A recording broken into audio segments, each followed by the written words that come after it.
scooter.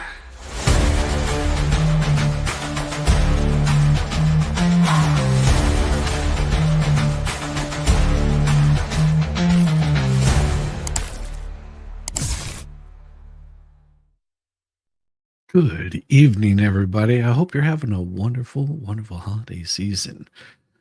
It is so good to see each and every one of you tonight. My guests are running a little bit late because it is the holiday season. No worries, no worries there because they have 3D life, things that are more important. I'm so glad for all of you folks coming in tonight. We are going to keep this rolling right along. We had a very busy day today in 3D World. My wife and I, of course, I'm still painting up her joggling board, and that's always an interesting thing to do, especially when it's cold and wet and rainy and everything doesn't want to stick like it's supposed to. So it's going to be really very good. Nothing more important than chat. That's absolutely true. Nothing more important than chat. No, what I will have them all joining up here probably a little bit late, which is absolutely fine because we expect that tonight is going to be a really good night, nice and easy. And it may be, if I remember my calendar correct, it might be the last one that we do this year, which will be absolutely wonderful.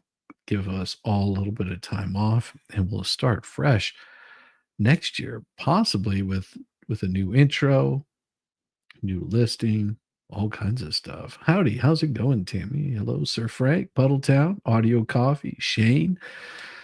Yes, Fly on the Wall, Wesley, Jack Buck, how you doing? Oh my gosh. And Jackie Hooper, good to see you. Can't wait until the show to start. It gets really, really good tonight. We are enjoying a nice cold beverage, so I hope that you grab a nice, easy beverage and just relax and enjoy what we've got for you tonight. Yes, good to see you, Shane. It is A Christmas Carol. How now, said Scrooge, caustic and cold as ever. What do you want with me? Mm, mm. This is A Christmas Carol by Charles Dickens. It's illustrated by Arthur Rackham, and was published in 1915, and it was printed in Great Britain. The preface to this is I have endeavored in this ghostly little book to raise the ghost of an idea which shall not put my readers out of humor with themselves, with each other, with the season, or with me. May it haunt their house pleasantly, and no one wish to lay in it. Their faithful friend and servant, Charles Dickens, December 1843. Good evening, Phoenix. Been a member for 8 months. Welcome. Welcome. 96.8. I mean, and of course, we do have our cast of characters, which is Bob Cratchit, clerk to Ebenezer Scrooge, Peter Cratchit, son of the preceding, Tim Cratchit, also known as Tiny Tim, a cripple, youngest son of Bob Cratchit, Mr. Fezwig, a kind-hearted, jovial old merchant, Fred, Scrooge's nephew, Ghost of Christmas Past, a phantom showing things past, Ghost of Christmas Present, a spirit of a kind and generous, hearty nature, and Ghost of yet to come, an apparition showing the shadows of things which may yet happen. There's also the ghost of Bob Marley, a scepter, and Scrooge's former partner in business, and Joe, a marine store dealer and receiver of stolen goods. Ebenezer Scrooge, of course, a grasping, covetous old man, the surviving partner of the firm of Scrooge and Marley. Mr. Topper, of course, is a bachelor, and Dick Wilkins, a fellow apprentice of Scrooge's. Belle, a comely matron, an old sweetheart of Scrooge's, and Caroline, a wife of one of Scrooge's debtors. Hey, Phoenix, member for 8 months. Yes, most definitely. Good to see all of you. Bob Marley, the reggae king man. Then we have Miss Cratchit, wife of Bob Cratchit, Belinda and Martha Cratchit, daughters of the preceding Mrs. Dilber Alondress. And of course, we have Fan, a sister of Scrooge, Mr. Fezwig, a worthy partner of Miss Fezwig. And of course, last but not least, we have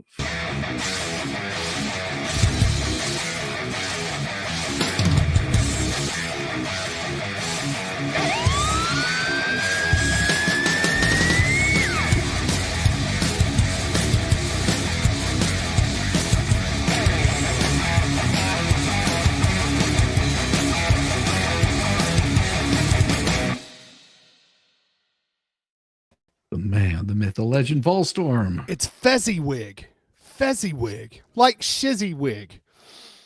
Like, really? Fezziwig? Yeah. Fezziwig. See, I don't know all these names. I've never. See, I don't listen. That's the problem. I don't watch it. I never pay enough attention. Oh my gosh. Shizzy. It's a classic. Are you Well, kidding speaking me?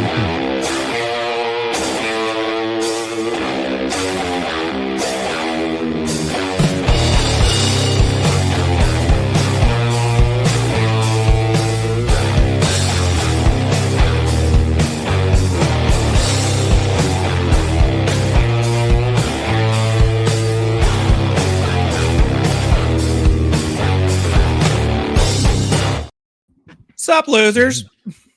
How's it going? No, it is. It has been. It has been over 40 years since I've read this book. Really? Oh yeah, Yeah, yeah. Well, in over 40 years. That's longer than a lot of people in chat have been living. So, just saying. True. True. Oh my gosh, how you doing tonight, Kaiser? just fine. As they just got the kid to bed, so ready to have some fun. And now I'm noticing that we're doing the Christmas Carol by Dickens, which awesome. Looking forward to What that. did you think we were doing? I didn't know. I usually don't look at what we're reading until we actually get here. Yes. This is what we talked about. Been almost a month ago. I think it was around Thanksgiving. I've slept since then. Yeah, well, I haven't. Yeah, but you're terminally up and Dude, that's a you problem. That is a you problem. No, I got my lights on. I got some Christmas cookies. I'm ready to go. You are ready to go. What about you, Volstorm? Are you ready to go? I'm always ready, brother. Oh yeah. Well, we have, of course, Marley's ghost. Marley was dead. No shit. To begin with, there was no doubt about whatever All the way to about start that. a book.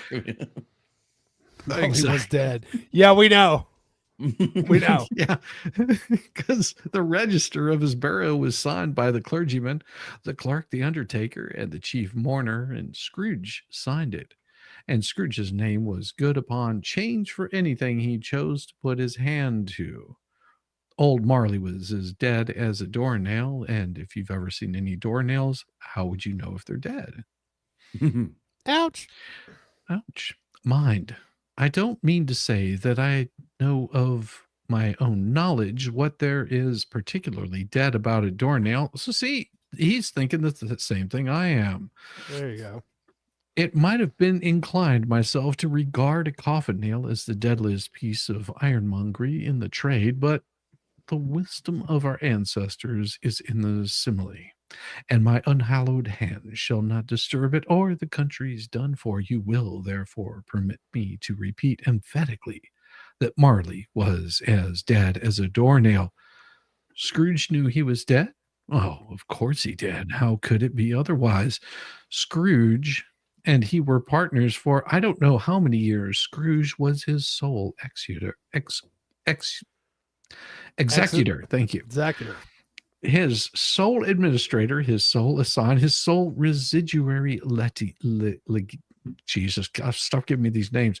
His sole friend and sole mourner, and even Scrooge was not so dreadfully cut up by the sad event, but that he was an excellent man of business on the very day of the funeral, and solemnized it with undoubted bargain. Speaking of solemnizing with undoubted burdens, we need to have this right here.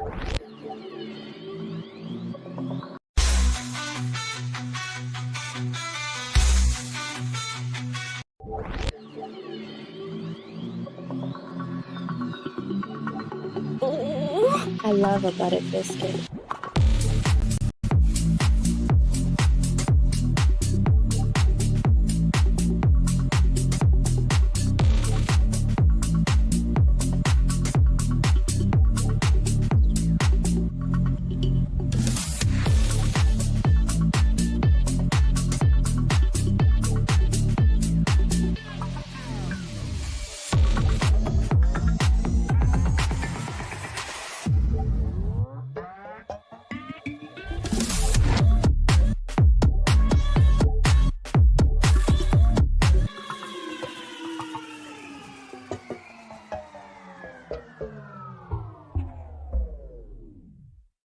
And she just kicks the door right open. I'm like, what are we doing without burdens? What? All I wanted for What? Christmas was a redhead. Oh, Santa came early. In more ways than one. Whoa. Oh, Don't. Oh my. ah. Oh my. Well, the mention of Marley's funeral brings me back to the point I started from. There is no doubt that Marley was dead. This must be distinctly understood, or nothing wonderful can come of the story I'm going to relate. If we were not perfectly convinced that Hamlet's father died before the play began, there would be nothing more remarkable in his taking a stroll at night in easterly wind upon his own ramparts than there would be in any other middle-aged gentleman rashly turning out after dark in a breezy spot, say St. Paul's churchyard, for instance, literally to astonish his son's weak mind. Scrooge never painted out old Marley's name. There it stood years afterward above the warehouse door, Scrooge and Marley. The firm was known as Scrooge and Marley. Sometimes people new to the business called Scrooge, and sometimes Marley, but he answered to both names. It was all the same to him. Oh, but he was a tight-fisted, well, stop being so tight-fisted. You won't squeeze it. After a while, it gets painful. It does get painful, especially at the grindstone. Scrooge a squeezing. Well, stop squeezing. Stop. Wrenching. Stop. Grasping. Ouch. Scraping. Clutching. Ouch. Covetous old sinner. Hard Definitely. and sharp as flint. Oh my God. Don't ever go into the sex business from which no steel had ever struck out a generous fire. Secret and self-contained and solitary as an oyster. The cold within him froze his old features, nipped his pointed nose, shriveled his cheeks, stiffened his gait, made his eyes red, his thin lips blue, and spoke out shrewdly in his grating voice. A frosty rime was on his head and on his eyebrows and his wiry chin. He carried his own low temperature always about with him. He iced his office in the dog days and didn't thaw it 1 degree at Christmas. So he was just a cold-hearted son of a bitch. He's a cheap ass. Well, that too.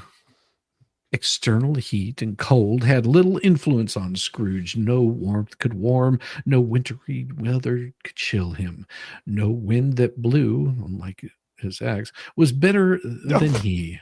No falling snow was more intent upon its purpose. No pelting rain less open to entreaty.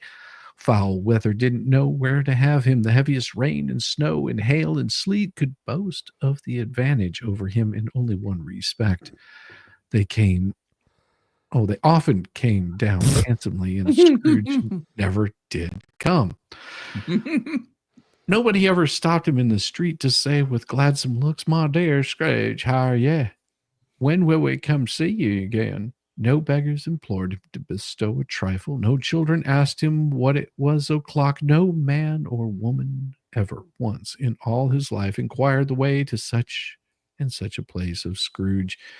Even the blind men's dogs appeared to know him, and when they saw him coming, they would tug their owners into doorways up the courts.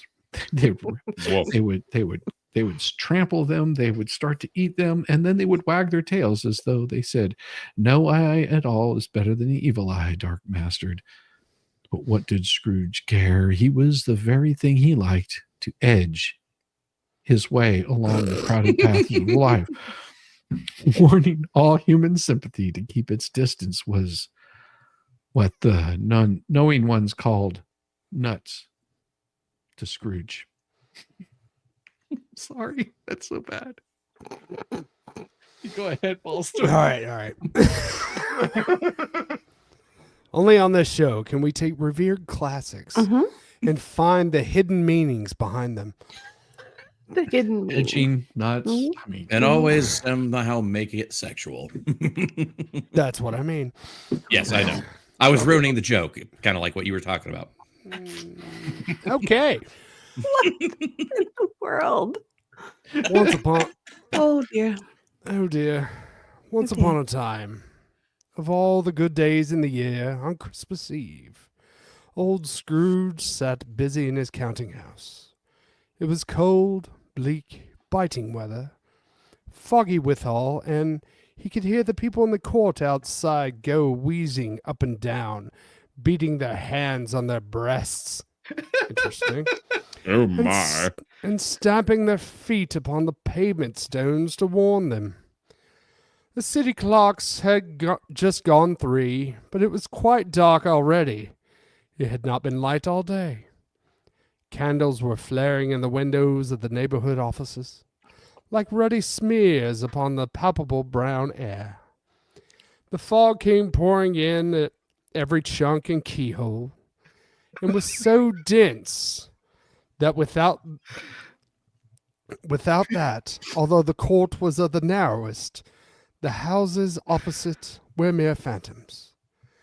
To see the dingy cloud come drooping down, obscuring everything, one might have thought that nature lived hard by and was brewing on a large scale. yeah, it was hard. Sounds like droopy boobs. Oh, yeah. Are we talking a slight slope or the full-blown Need a fried egg hanging bra. on a nail? Need a good bra. The perkiness went long out of it. That's right. Wow. The door of Fried eggs on a Scrooge's nail. The door of Scrooge's counting house was open, that he might keep an eye upon his clerk, who in a dismal little cell beyond a sort of tank was copying letters, kind of like what Chizzy does. Scrooge had a very small fire, but the clerk's fire was so very much smaller than it looked like one coal. But he couldn't replenish it. Oh no, for Scrooge kept the coal box in his own room, and so surely as the clerk came in with the shovel, the master predicted it would be necessary for them to part. Wherefore the clerk put on his white comforter and tried to warm himself at a candle, in which effort, not being a man of strong imagination, he failed. You don't need imagination to know a candle's not going to warm you. Yeah, that's not going to quite do it. Right? Merry Christmas, Uncle! God save you! Cried a cheerful voice. It was the voice of Scrooge's nephew, who came upon him so quickly that this was the first intimation he had of his approach. Bah! Said Scrooge. Humbug! He had so heated himself with rapid walking in the fog and frost, this nephew of Scrooge's, that he was all in a glow. His face was ruddy and handsome, his eyes sparkled, and his breath smoked again. Christmas a humbug, Uncle, said Scrooge's nephew. You don't mean that, I'm sure. I do, said Scrooge. Merry Christmas. What have you the right to be merry? What reason have you to be merry? You're so damn poor. He's the boss. He's You poor! You poor, Kenny! ain't got no money. Come then, replied the nephew gaily. What right do you have to be dismal? What reason do you had to be morose? Damn, you rich, ain't you?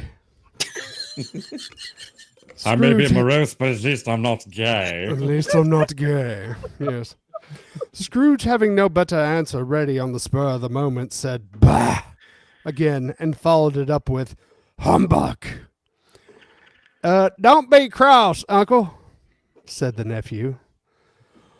What else can I be? Returned the uncle. When I live in a world of fools as this, it's like living in a blue city. Merry Christmas. Out upon Merry Christmas. What's Christmas time to you but a time for paying bills without money, you broke ass? A time for finding yourself a year older and not an hour richer. A time for balancing your books and having every item in them through a round dozen of months presented dead against you. If I could work my will, said Scrooge. I'm not saying the word. Every idiot who goes around with Merry Christmas on his lips should be boiled with his own pudding and buried with a stake of holly through his heart. He should. But uncle, pleaded the nephew. Nephew, returned the uncle sternly. Keep Christmas in your own way and let me keep it in mine. Keep it, repeated Scrooge's nephew. But you don't keep it. Leave me alone then, said Scrooge. Much good may it do to you. Much good it has ever done to you, broke ass. Wow. Is that what they're really saying? Yeah, it's right there on the page. Okay. You didn't see it. There are many. Oh. There are many things from which I might. Excuse me, wrong voice. There's many things from which I might have derived good, by which I have not profited, I dare say, returned the nephew. Christmas among the rest. But I'm sure I've always thought of Christmas time, when it has come around, apart from the veneration due to its sacred name and origin, if anything belonging to it can be apart from that, as a good time, a kind, forgiving, charitable, pleasant time. The only time I know of in the long calendar of the year where men and women seem by one consent to open their shut-up hearts freely.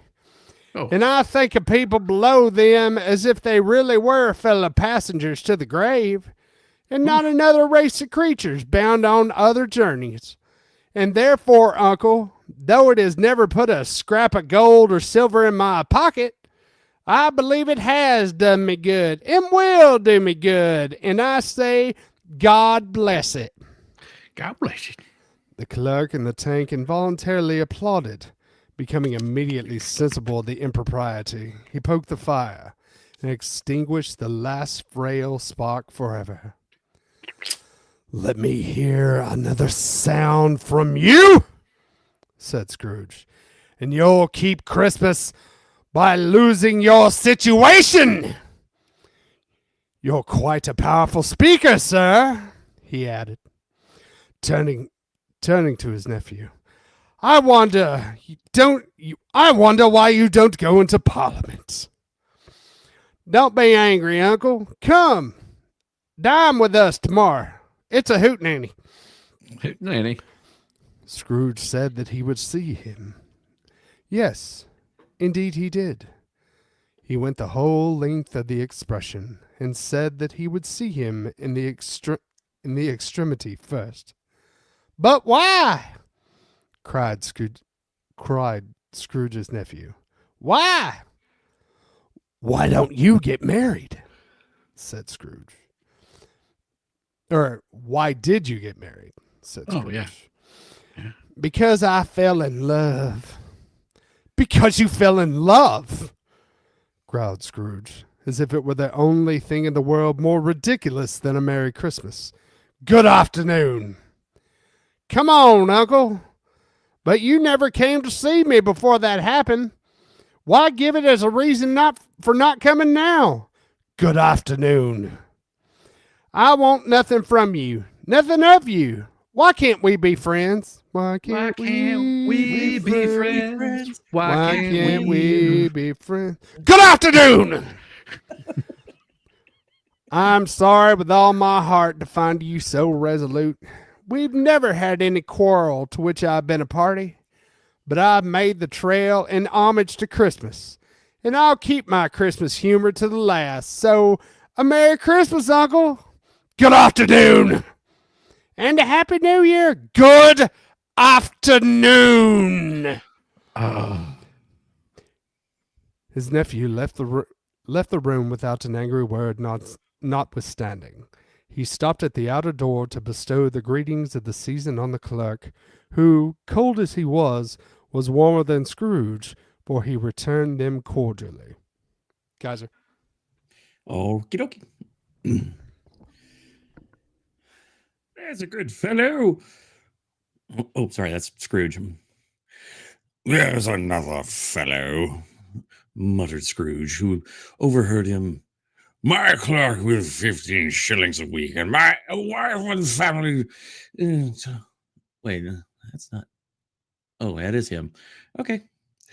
Taking about a Merry Christmas. I'll retire to bedlam. This lunatic, in letting Scrooge's nephew out, had let two other people in. They were portly gentlemen, pleasant to behold, and now stood with their hats off in Scrooge's office. And they had books and papers in their hands and bowed to him. It's Scrooge and Marley's, I believe, said one of the gentlemen, referring to the list. Have I the pleasure of addressing Mr. Scrooge or Mr. Marley? Mr. Marley has been dead these 7 years, Scrooge replied. He died 7 years ago this very night. Oh, we have no doubt this liberality is well presented by his surviving partner, said the gentleman, presenting his credentials. They were portly gentlemen, pleasant to behold. It certainly was, for they had been two kindred spirits at the ominous word liberality. Scrooge frowned and shook his head and handed his credentials back. And this festive... Oh, sorry. I keep getting these crossed over. This Jeez, I cannot get all the voices right. Don't worry about the voices. You know, It's hard, I know. man. It's hard. Just read. I know. Fine. Well, this festive season of the year, Mr. Scrooge, said the gentleman, taking up a pen. It's more than usually desirable that, we should, some slight provision for the poor and the destitute who suffer at the present time. Many thousands are, in want of common necessities. Hundreds of thousands are want of comfort, sir. Are there no prisons? Asked Scrooge. Plenty of prisons, Said the gentleman, laying down the pen. I thought it said And, and the union workhouses? Demanded Scrooge. Are they still God in said what? operation? they are still, Returned the gentleman. I wish I could say they were not. The treadmill and the poor law are in full vigor, then, Said Scrooge. Both very busy, sir. Oh, I was afraid from what you said at first that something had occurred to stop them from their useful course, Said Scrooge. I'm very glad to hear of it.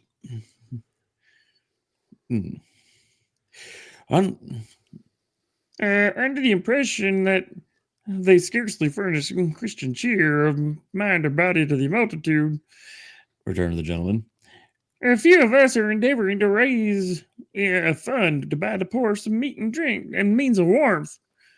We should choose this time because at this time of all the others, when want and nearly felt and abundance rejoices, what shall I put you down for?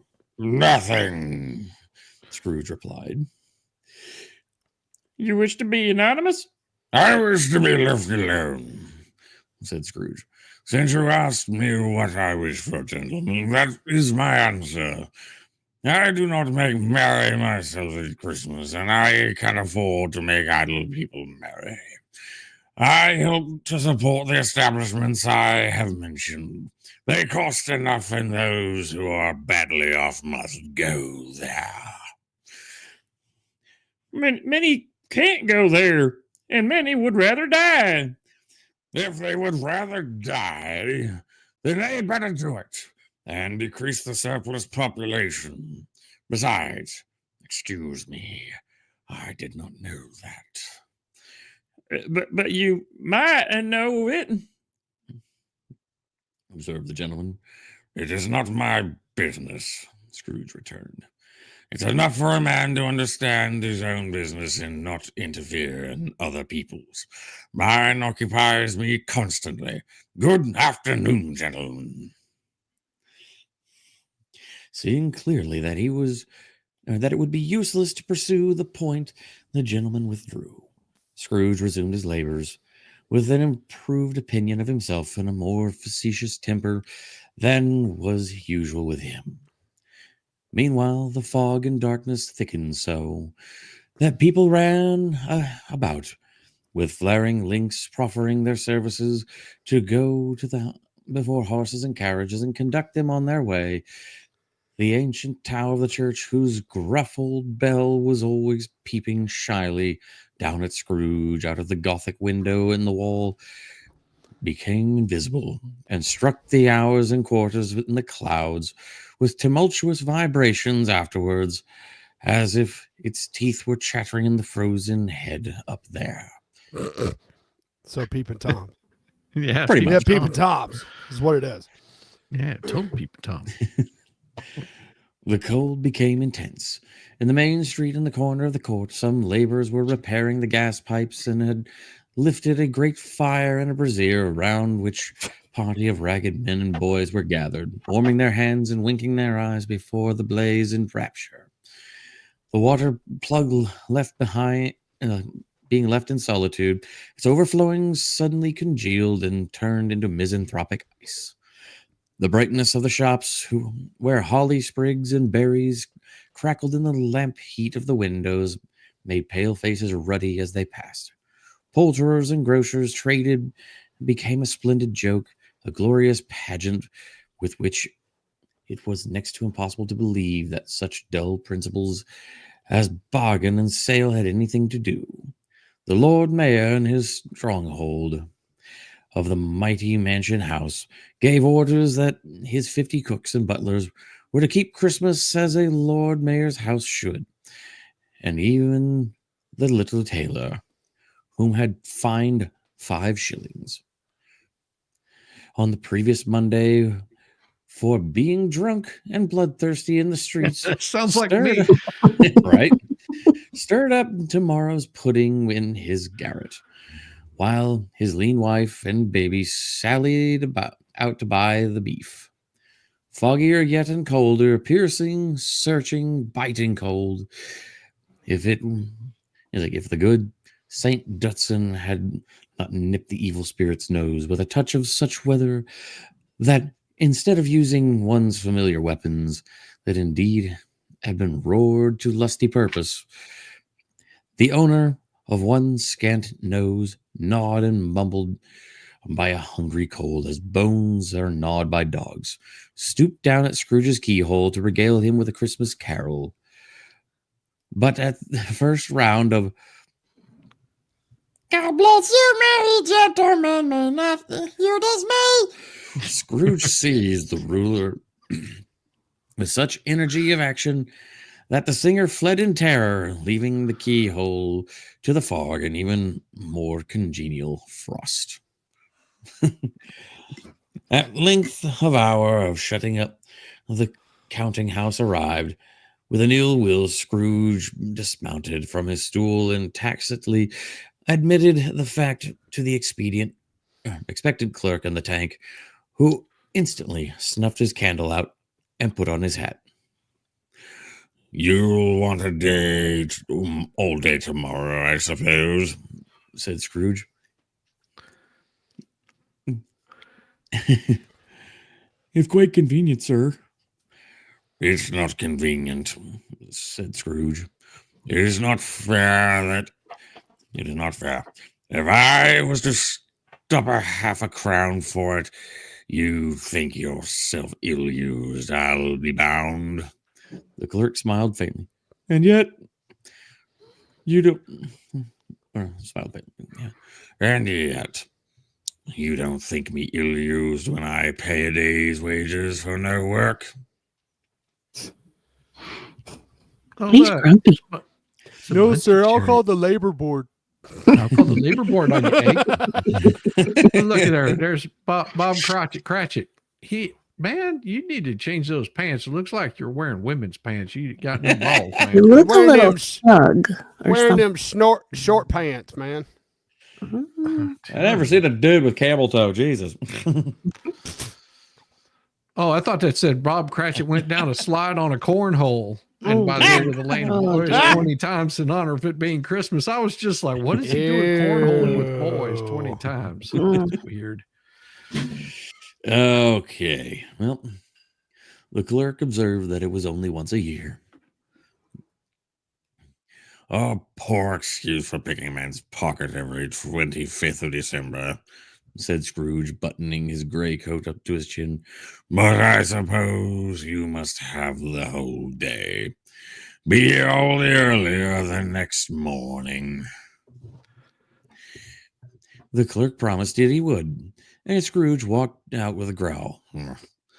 The office was closed in a twinkling, and the clerk, with the long ends of his white comforter dangling below his waist, for he boasted no gray coat, went down a slide to Cornhill and the end of the Lane of the Boys 20 times in honor of being Christmas Eve, and then ran home to Camden Town as hard as he could pelt to lay at Blind Man's Bluff. Oh, I got it. It's corn.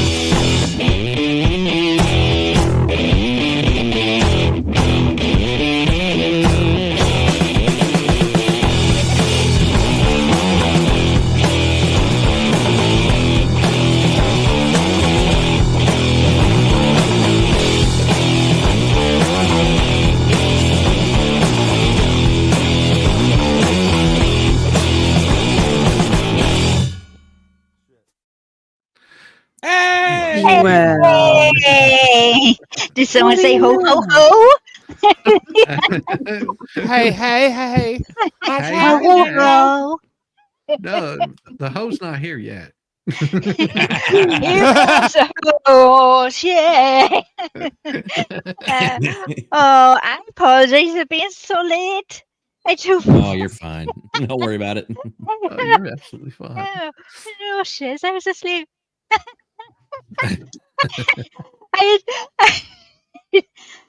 last night I was on time because I thought Sunday was. I thought last night was Sunday, so I was right on time, ready to come in tonight. Yeah, not gonna lie, no. I've been off a day all of last week. It's like I thought it was like Friday, but it turned out it was Thursday of like the whole week. Oh, you Yeah, thought it was yeah. Thursday the whole week? Oh my God. That Or, was no, I was like, I. Oh, that would be You get what awful. I mean?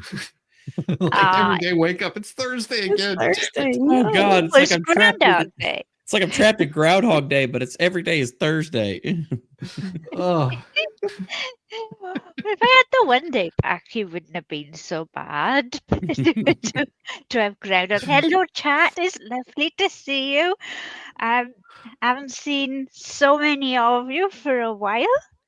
yeah, this has But I been did quite do some time. I did do your 5K. And you go Yes, you did. 6K in a week. And you I corrected. didn't get 6K in a week. I just I got know, I 1K in got a it week. wrong, didn't I? You know what I'm like, man.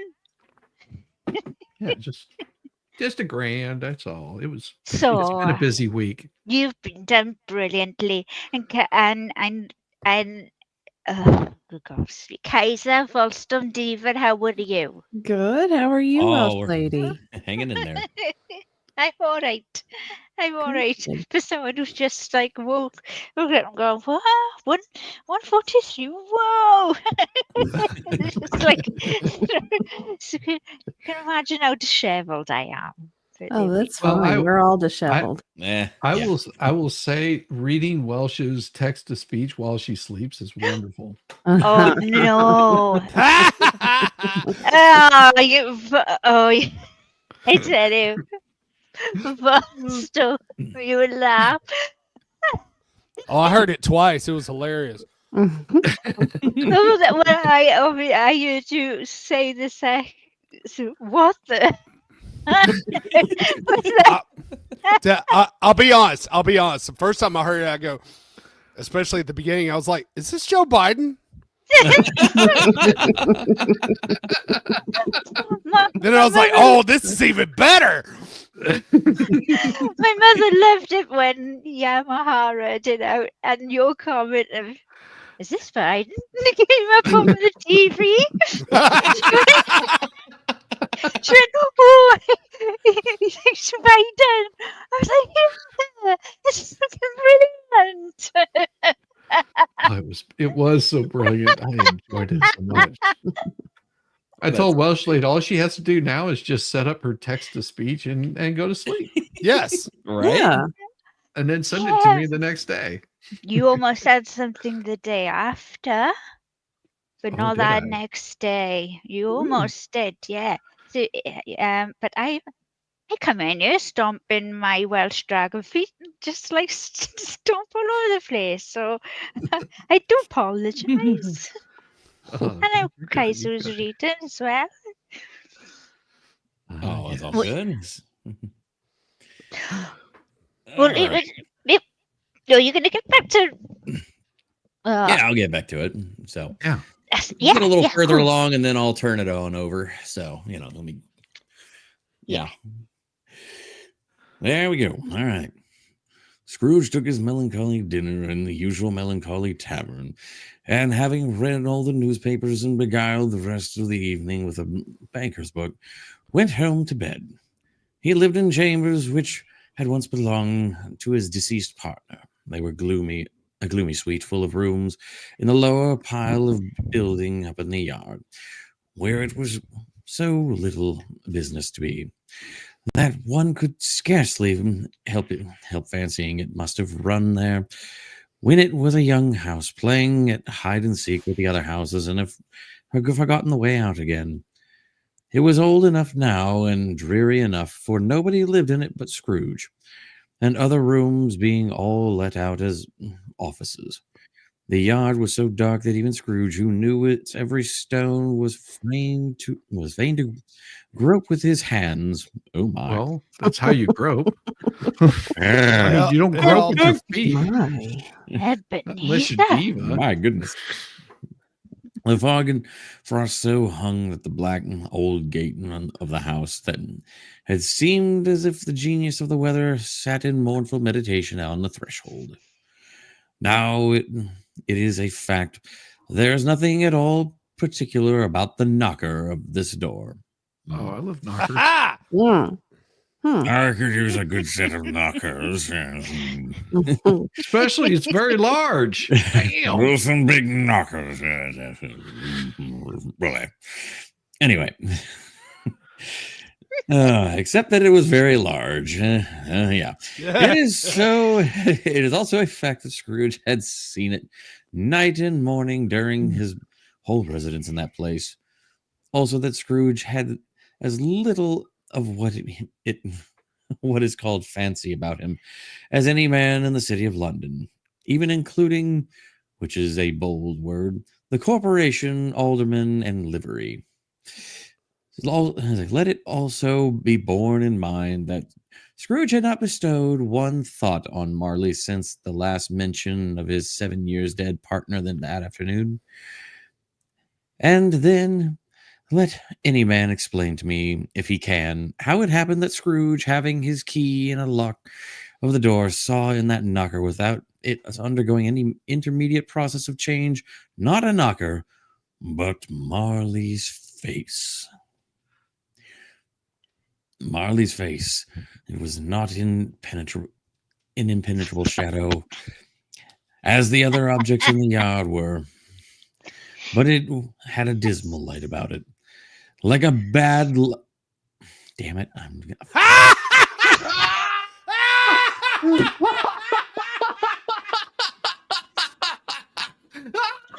It just won't go away. Bring it to life.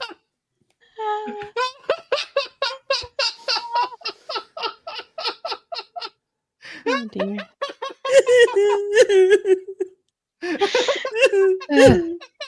It just won't go away. It just won't go away. It just It'll comes never. back. Like a bad case of the crabs. Oh god. We're talking about knockers and lobsters. Come on, Kaiser, you got this. Let's go. Punch through. Punch through. Let's go. It's every conversation. God damn it, lockers and Everyone. lobsters. I hate it. I hate it. I hate it. Hey, in our defense, we didn't bring it up this time. Yeah. Just saying. Oh Lord, I know. I walked right into that one. The ghost of Christmas future for bringing that one up. Yeah. Thank you, Chuck. As the other objects in the yard were, but the dismal light about it, like a bad lobster in a dark cellar. It was not angry or ferocious. But looked at Scrooge as Marley used to look, with ghostly spectacles turned up on its ghostly forehead, the hair curiously stirred as if by breath or hot air, and though the eyes were wide open, they were perfectly motionless.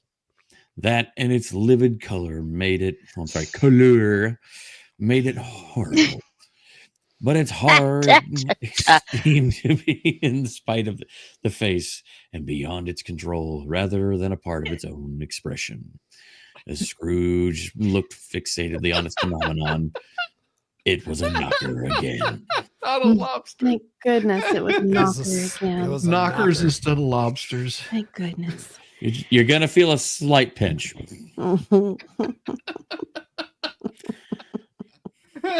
I hate my life.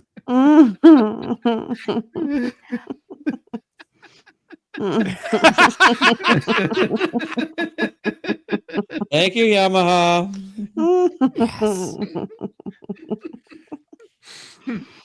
Oh. Yes, Puddletown, I know. Shut up.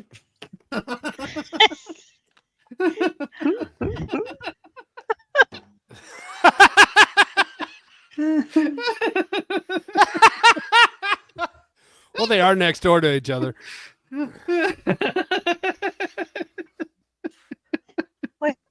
I hate everything. I hate it all.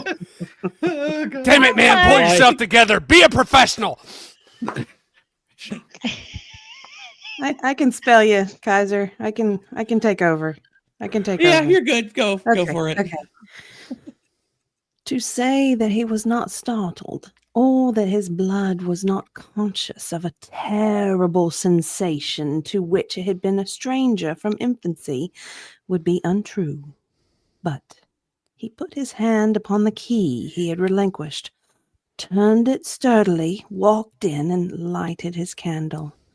He did pause, with a moment's irresolution, before he shut the door, and he did look cautiously behind it at first, as if he half expected to be terrified with the sight of Marley's pigtail sticking out into the hall.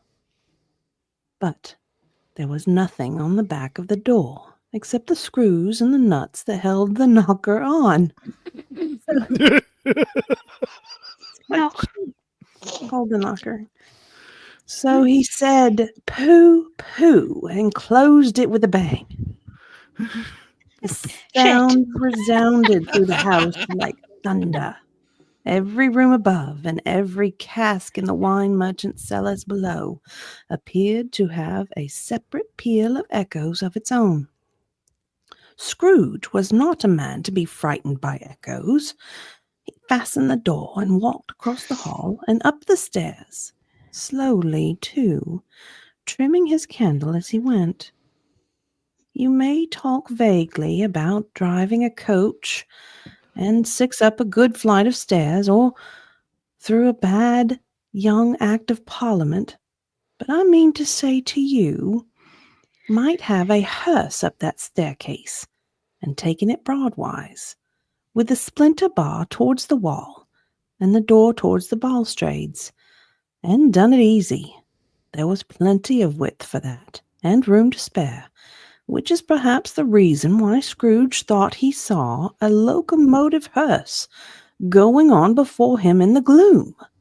Yeah, like a hot dog in a hallway. That's what it was. A hot dog in the hallway. Half a dozen gas lamps out of the street wouldn't have lighted the entry too well, so you may suppose that it was pretty dark with Scrooge's dip. Oh dear. Skull or grizzly? No, I'm just What's saying. going on? He's What's dipping going his on wick. there? I don't Oh, know. oh. Well, it said dip. I just I thought didn't. maybe he had him a Copenhagen. chaw in. He might have. Up Did Scrooge it smell went. like mayonnaise? Ew. Ooh. Ew. Ew. No. No. No. Hold the mayo. Up Scrooge went, not Mm. caring a button for that. Darkness is cheap, and Scrooge liked it. But before he shut his heavy door, he walked through his rooms to see that all was right. He had just enough recollection of the face to desire to do that. Wait, if darkness is cheap, does that mean you can get it for half price? If you keep the Maybe. lights off? Maybe. Yeah. Yeah. Curious. Mhm. So, sitting room, bedroom, lumber room, all as they should be. Nobody under the table, nobody under the sofa. Yeah, Why it's not? not- Well, this ain't Clinton.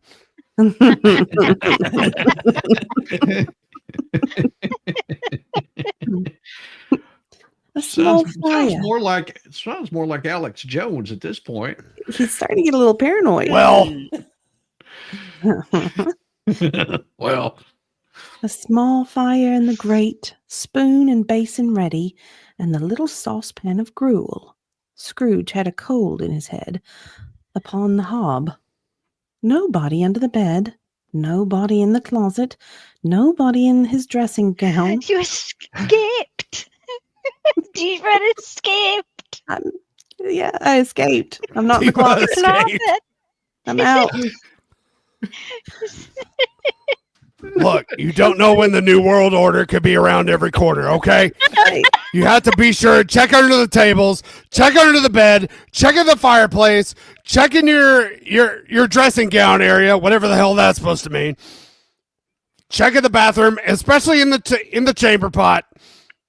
Ooh. Ew. Lots of oohs. We're coming for you, people. The frogs are gay. And the dressing gown was And the hanging frogs are up red. in a suspicious attitude against the wall.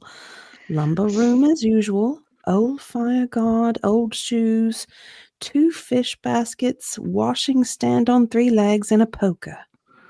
poker. Ooh, that looks creepy. That does look creepy. What the Ooh. hell? Ooh. Nobody under the bed, nobody in the closet, nobody in his dressing room, which was hanging up in a suspicious attitude against the wall.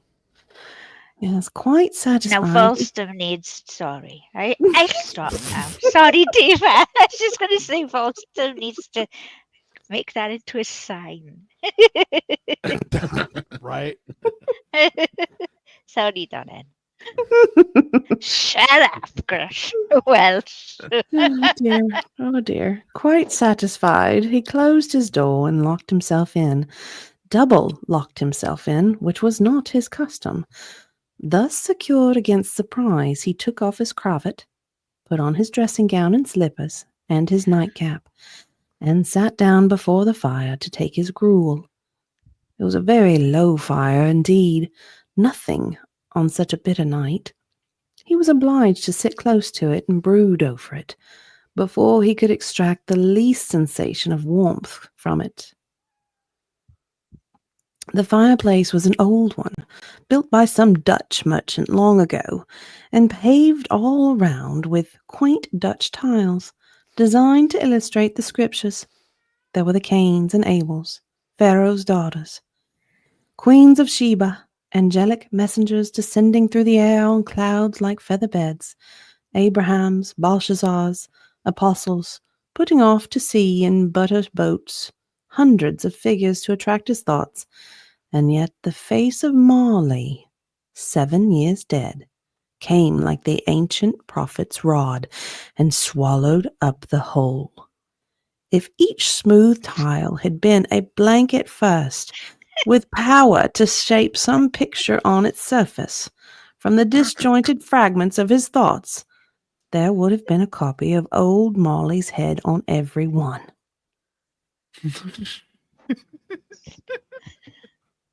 Humbug, said Scrooge, and walked across the room. After several turns, he sat down again.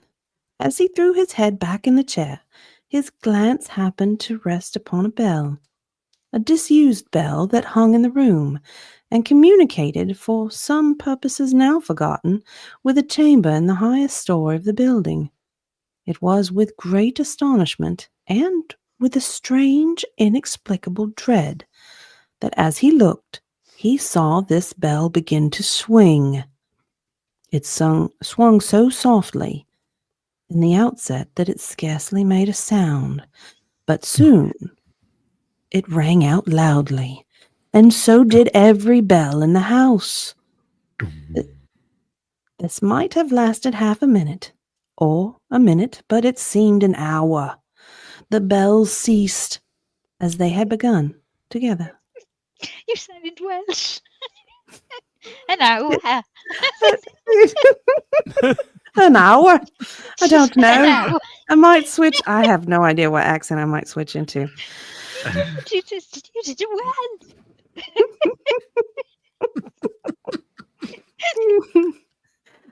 They were Bravo. succeeded by a clanging noise deep down below, as if some person were dragging a heavy chain over the casks in the wine merchant's cellar.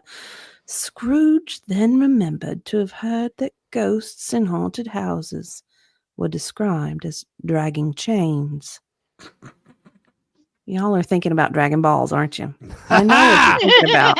Yep. Your dirty, dirty minds. Well, that was my intent. I don't know about everybody else. They were jumping around. So you just collect all 7. You summon the dragon. Oh gosh. Oh, no, man with 4 ball, no walk. Noah. The cellar door flew open with a booming sound, and then he heard the noise much louder on the floors below, then coming up the stairs, then coming straight towards his door. It's humbug still. Said Scrooge. I won't believe it. His colour changed, though, when, without a pause, it came on through the heavy door and passed into the room before his eyes. Upon its coming in, the dying flame leaped up as though it cried, I know him, Marley's ghost. and fell again. The same face, the very same. Marley in his pigtail, usual waistcoat, tights, and boots. The tassels. Oh my. He had Where were his they? tights and his boots and his tassels on. Boots and his tassel and his waistcoat. On the latter bristling like his pigtail, and his coat skirts, and the hair upon his head. The chain he drew was clasped about his middle. It was long and wound about him like a tail. Yes, girl. And Right. it Uh-oh. Uh-oh. Uh-oh. Uh-oh. I'm back. Okay. Sorry. Okay. All I have to do is move wrong, and I need to hook up my other mic. Mm. Anyway. We're experiencing technical difficulties. Please Yeah. stand. Bye. Just a little. It was made, for Scrooge observed it closely, of cash boxes, keys, padlocks, ledgers, deeds, and heavy purses wrought in steel. His body was transparent, so that Scrooge, observing him, and looking through his waistcoat, could see the 2 buttons on his coat behind. Oh, that's weird. He's a rap artist. I got keys and padlocks and deeds and heavy purses and cash boxes, baby. I mean, Yeah. moving along, and he had buttons on his coat behind. MC Marley. Word. Black. Scrooge had often heard it said that Marley had no bowels. Oh dear. That He would be couldn't very... poop.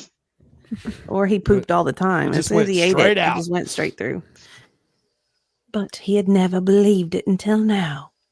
No, nor did he believe it even now. Though he looked the phantom through and through, and saw it standing before him, though he felt the chilling influence of its death-cold eyes, and marked the very texture of the folded kerchief bound about its head and chin, which wrapper he had not observed before, he was still incredulous, and fought against his senses. Oh, no. Said Scrooge, caustic and cold as ever. What you want with me? Brother, I want much. Who are you? Ask me who I was. Who was you then? Said Scrooge, raising his voice. You're particular for a shade. He was going to say, to a To a shade, shade. but substituted this as more appropriate. Why, in life, Brother Marley, I was your partner. Yes, I was. What's that? Can you sit down? Asked Scrooge, looking doubtfully at him. I can. We do it then. Just do it. I dare you. Do it. Do it. Come on. Scrooge asked the question because he didn't know whether a ghost so transparent might find himself in a condition to take a chair, and felt that in the event of its being impossible, he might involve the necessity of an embarrassing explanation. But the ghost sat down on the opposite side of the fireplace, as if he were quite used to it.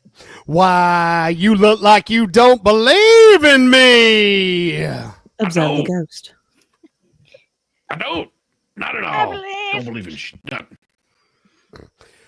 What evidence would you have of my reality beyond that of your own senses? Well, I don't know. Maybe tell me, are the frogs turning gay? Well, why do you doubt your senses, Brother Scrooge? Well, because a little thing affects them. A slight disorder of the stomach makes them cheats. You might have ingested a bit of beef, a blot of mustard, a crumb of cheese, a fragment of underdone potato. There's more gravy than the grave about you, whatever you is. Somehow your Alex Jones just became Beetlejuice. Yeah. Sounds Either good. that or it became perfect. dude from Sling Blade. Oh, yeah. Yeah. I think it needs to be a little lower, a little slower. Scrooge was not much in the habit of cracking jokes, nor did he feel in his heart by any means waggish then. The truth is that he tried to be smart as a means of distracting his own attention and keeping down his terror, for the spectre's voice disturbed the very marrow in his bones. To sit staring at those fixed, glazed eyes in silence for a moment would play, Scrooge felt, the very deuce of him. There was something so very awful, too, in the spectre's being provided with that infernal atmosphere of its own. Scrooge could not feel it himself, but this was clearly the case, for the ghost sat perfectly motionless. Its hair, and its skirts, and its tassels was still Yes, agitated girl. as by the hot vapor from an oven. You see that there toothpick? said Scrooge, returning quickly to the charge for the reason just assigned, and wishing, though it were only for a second, to divert the vision's stony glaze from himself. Why, I do, You ain't looking at it. but I see it notwithstanding. Well, I have but to swallow this and be for the rest of my days persecuted by legions of them there goblins, all of my own creation. Humbug, I tell yous, humbug. At this, the spirit raised a frightful cry and shook its chain with such a dismal and appalling noise that Scrooge held on tight to his chair to save himself from falling in a swoon. But how much greater was his horror when the phantom, taking off the bandage round his head, as if it were too warm to wear indoors, its lower jaw dropped down upon its breast. That's impressive. That's pretty cool. Is there a check like that? I'm wondering.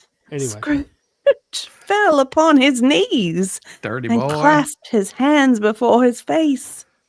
Why, mercy, dreadful apparition, why do you trouble me with this delight? man of the worldly mind, do you believe in me or not? I believe Well, so. I do. I must. But why them there spirits walking the earth? Why do they come to me? Is it the CIA? It is- Are they coming after me?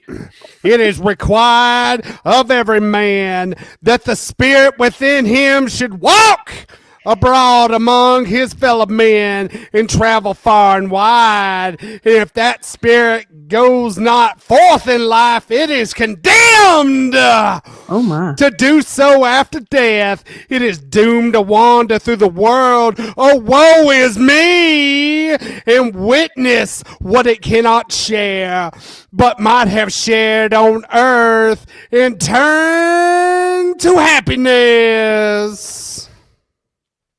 Again, the spectre raised a cry and shook its chain and wrung its shadowy hands. Son, you're fettered. Tell me why. I'm gonna tell you why, brother, 'cause I wear this chain I forged in life. I made it link by link, yard by yard. Let me repeat it for you again for the people on the back benches. I said I made it link by link and yard by yard. I girded it on of my own free will. Yes, I did. And of my own free will, I wore it. Is this pattern strange to you? No, it isn't. Scrooge trembled more and more.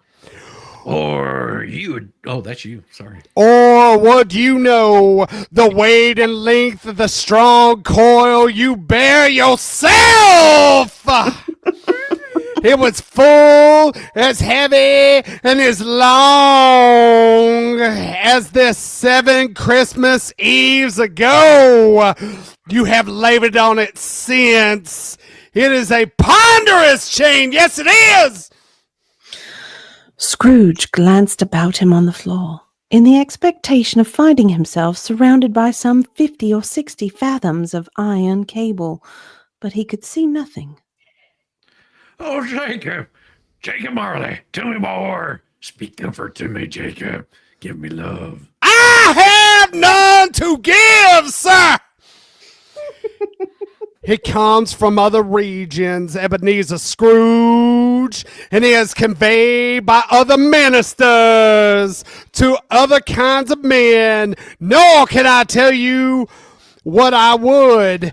A very little more is all permitted to me. I cannot rest. I cannot stay.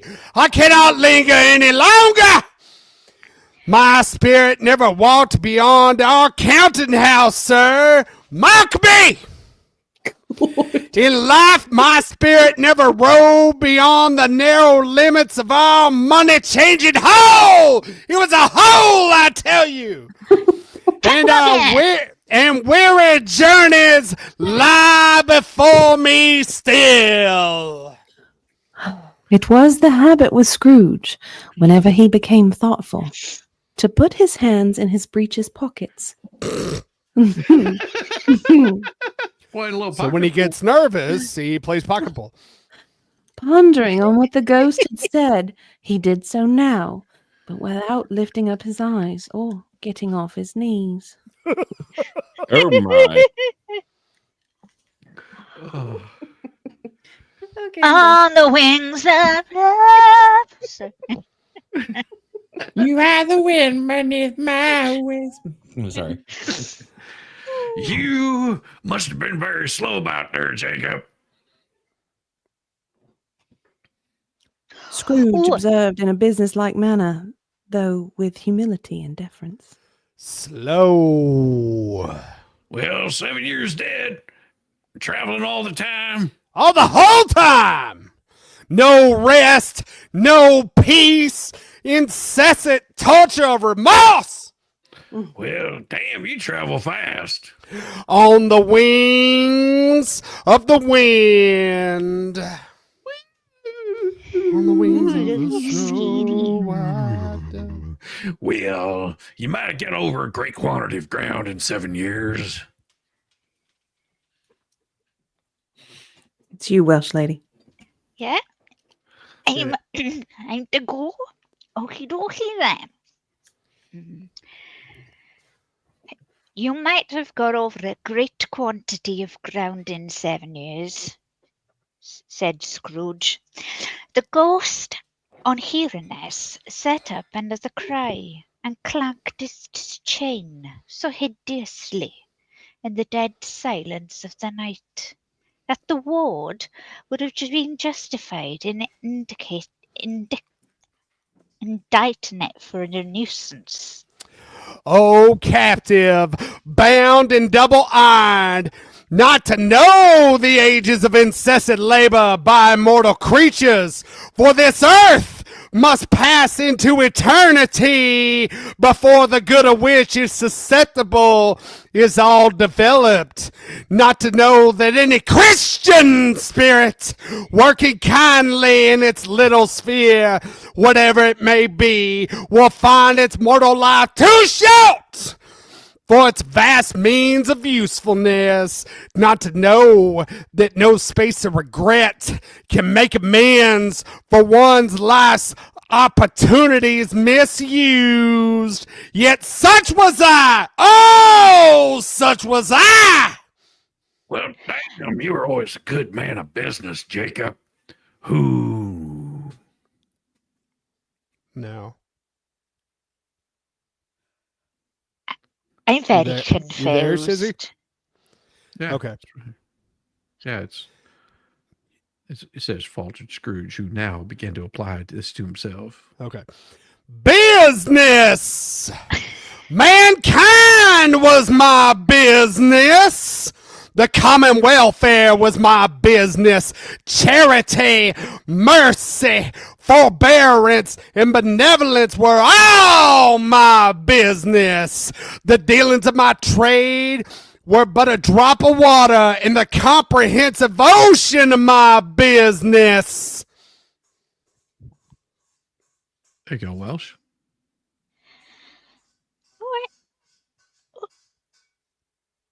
Ah, Right don't know where I am. Right where the blanket Huh? is. Right there, where the It held up its chain at arm's length, as if that were the cause of all its unavailing grief, and flung it heavily upon the ground again. At this time of the rolling year, I suffer most. Why do I walk through crowds of fellow beings with my eyes turned down and never raise them to that blessed star, yes it is, which led the wise man to a poor abode, where there no poor homes to which its light would have conducted me? Scrooge was very dismayed to hear the spectre growing on at this rate, and me too. What the hell's happening? And began to quake exceedingly. There you go. Hear me, my time is nearly gone. Oh, I will, but don't be hard upon me. Be flowery, Jacob, pray. How is it that I appear before you in a shape that you can see? I might not tell. I have sat invisible beside you many and many a day, sir. It was an agreeable day. idea. How many mistakes? can You're I good. make? You're good. It was an No, you're good. agreeable idea. Scrooge shivered and wiped the perspiration from his brow. That is no light part of my penance.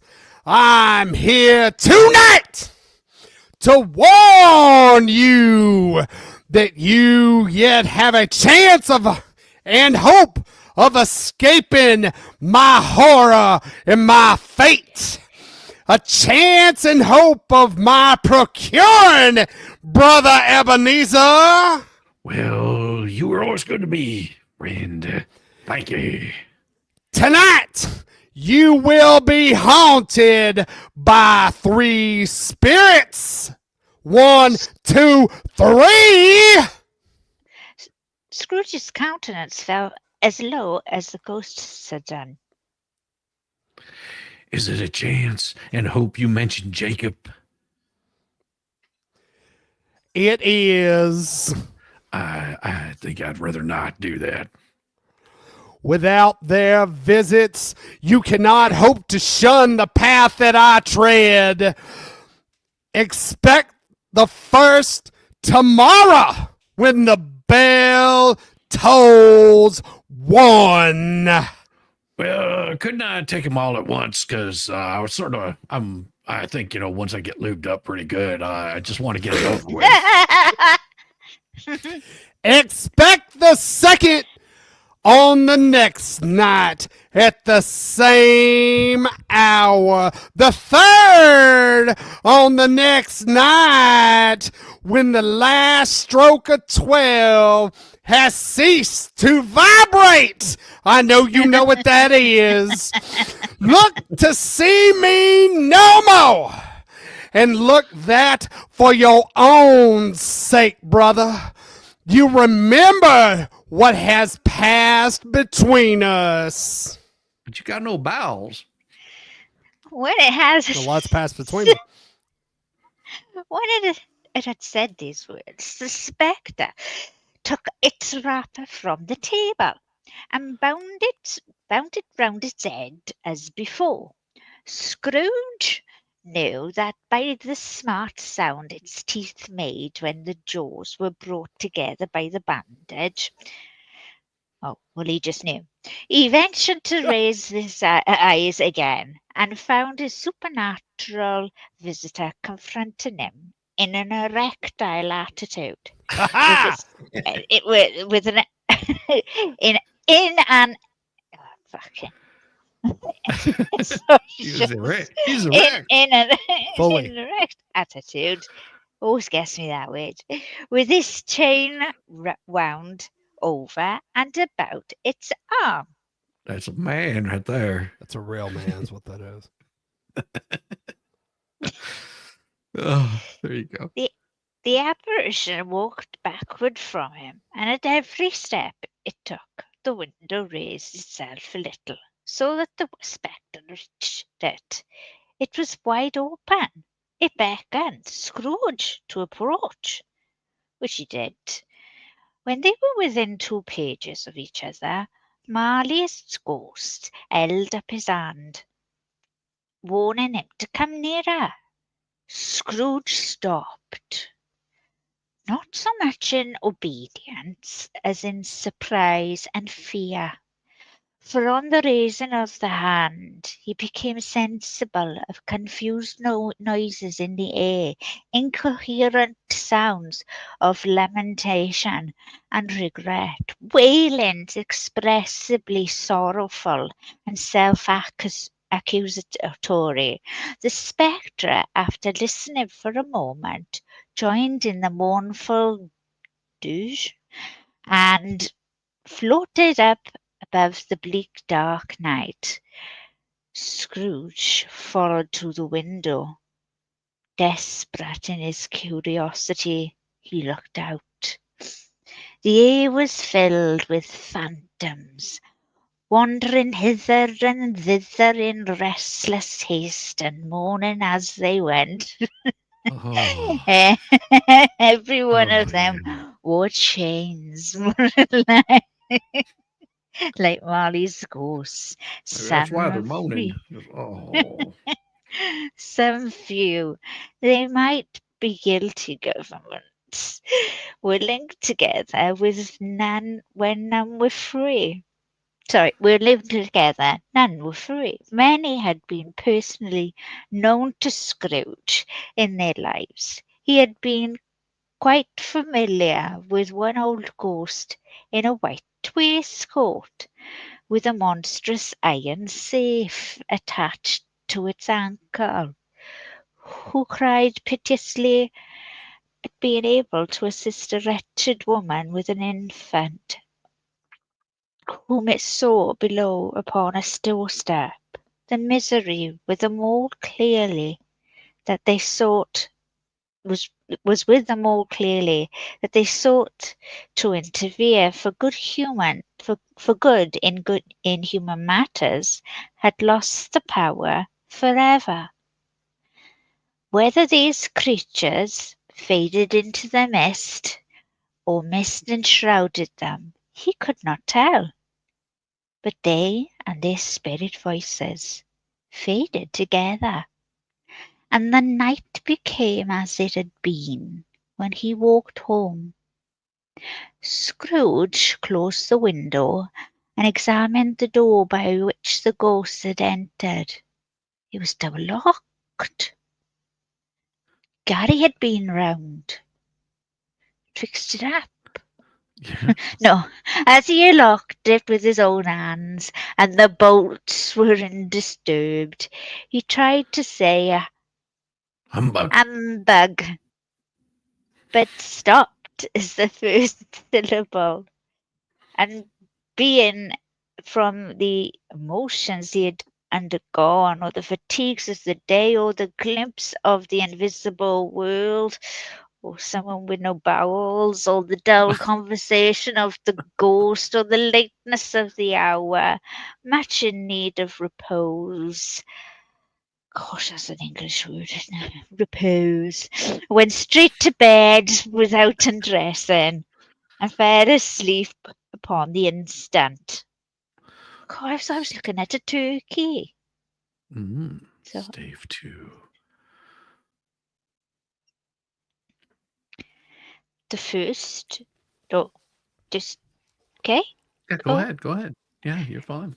The first of the three spirits. When Scrooge awoke, it was so dark that looking out of bed, he could scarcely distinguish the transparent window from the opaque walls of his chamber.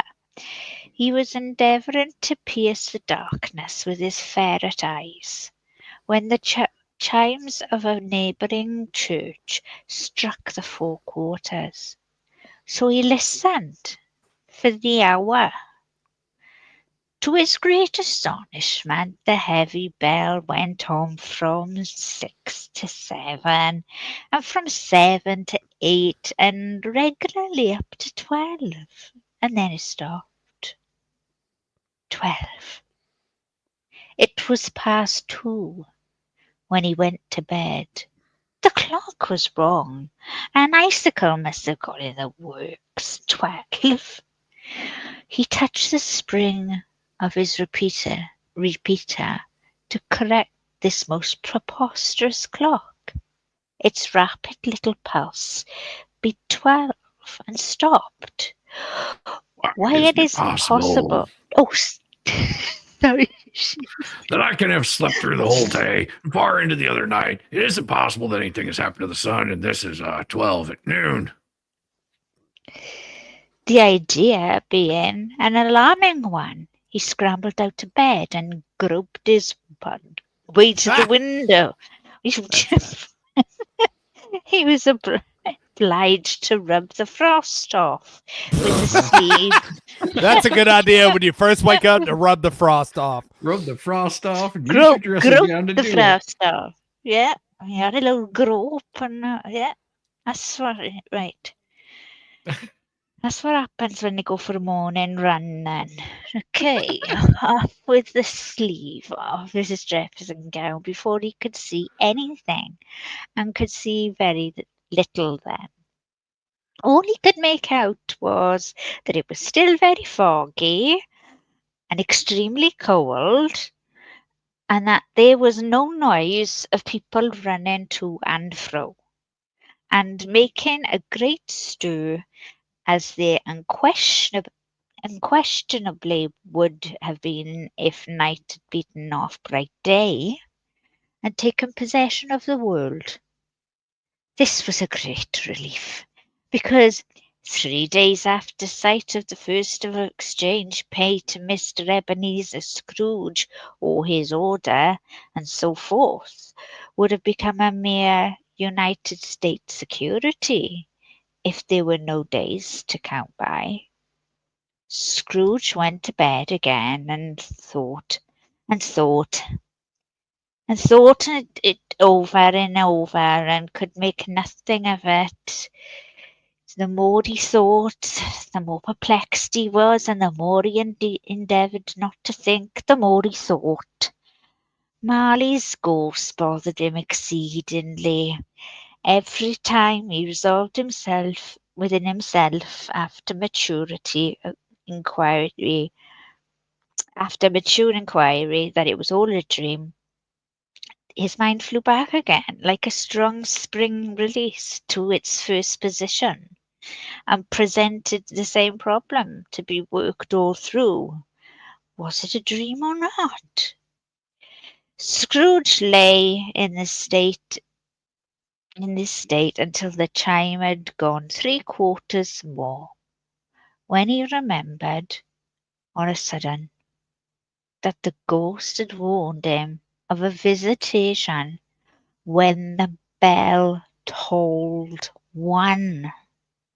Oh, no. He resolved to lie awake until the hour was past, and considering that he could no more go to sleep than go to heaven, this was, perhaps, the wisest resolution of his power. The course was so long that he was more than once convinced he must have sunk into a doze unconsciously, and missed the clock. At length it broke upon his listening ear. Ding dong. Ding dong. 1/4 past. Ding dong. 1/2 past. Ding dong. 1/4 to it.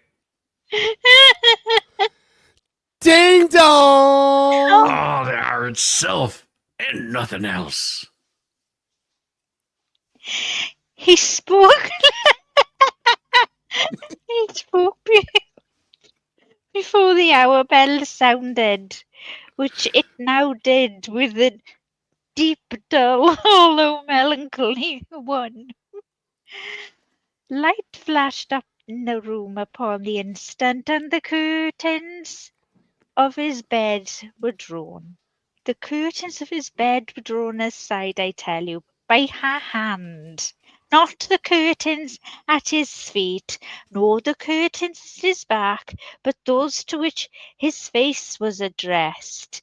The curtains of his bed were drawn aside, and Scrooge started up a half recumbent attitude. Oh, he got toed. Found himself face to face with the unearthly visitor, who drew them as close to it as I am now to you. Well, I'm in Wales, so you're all right. And I am standing in the spirit I am standing in the spirit at your elbow. It was a strange figure, like a child, yet not so like a child, like an old man viewed through some supernatural medium, which gave him the appearance of having receded from the view and Sort of like being Elmo.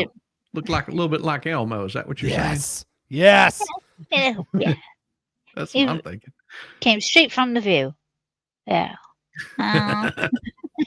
And being diminished to a child's proportions. I forgot I was muted.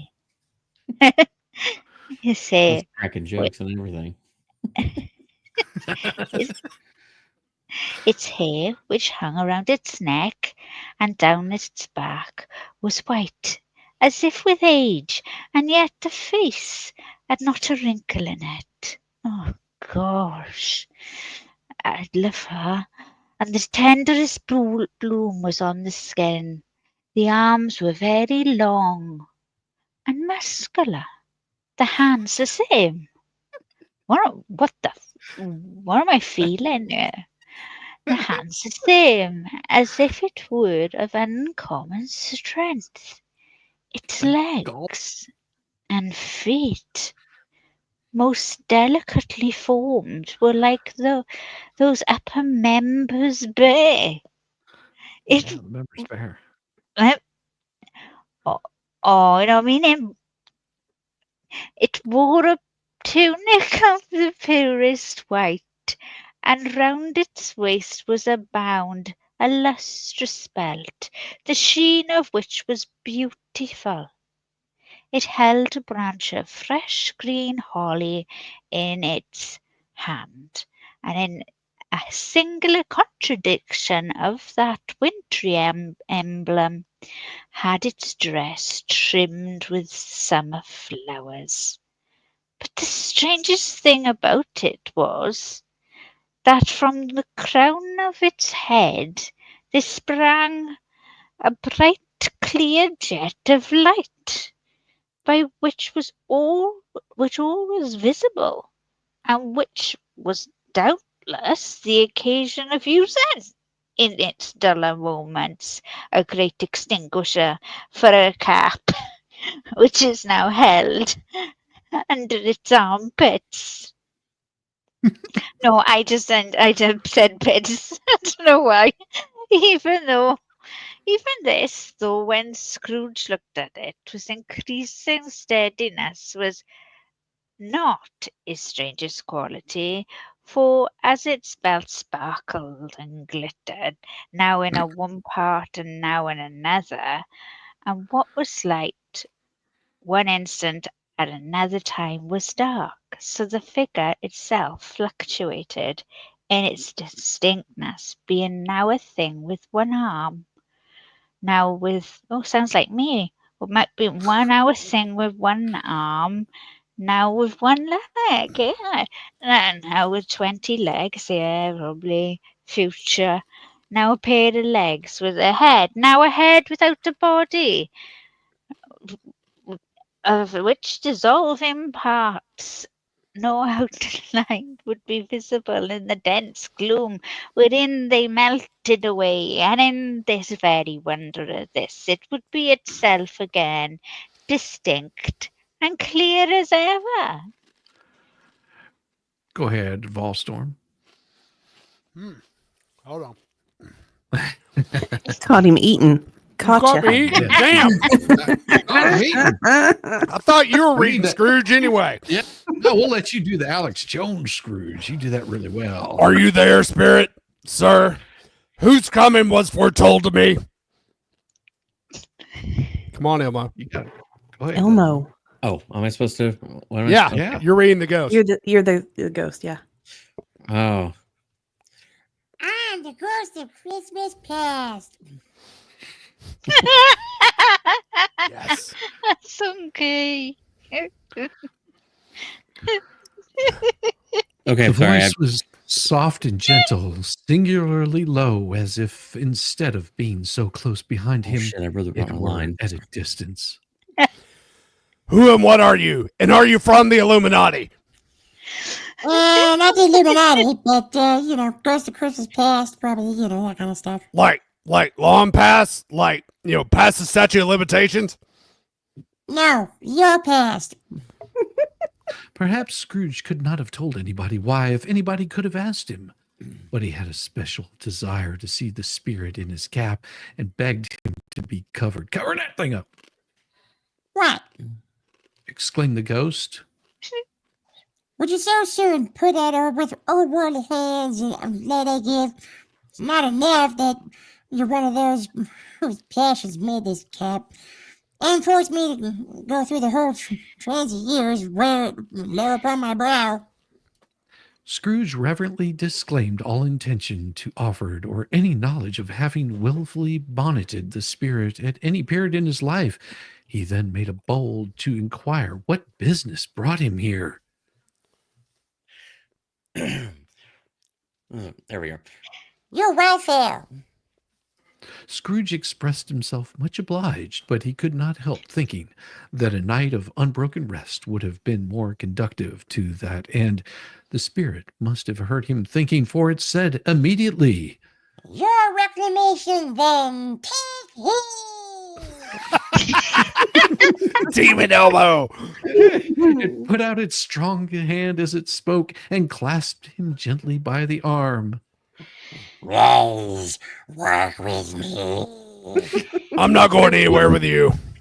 It would have been vain for Scrooge to plead that the weather and the hour were not adapted to pedestrian purposes. That bed was warm, oh so warm.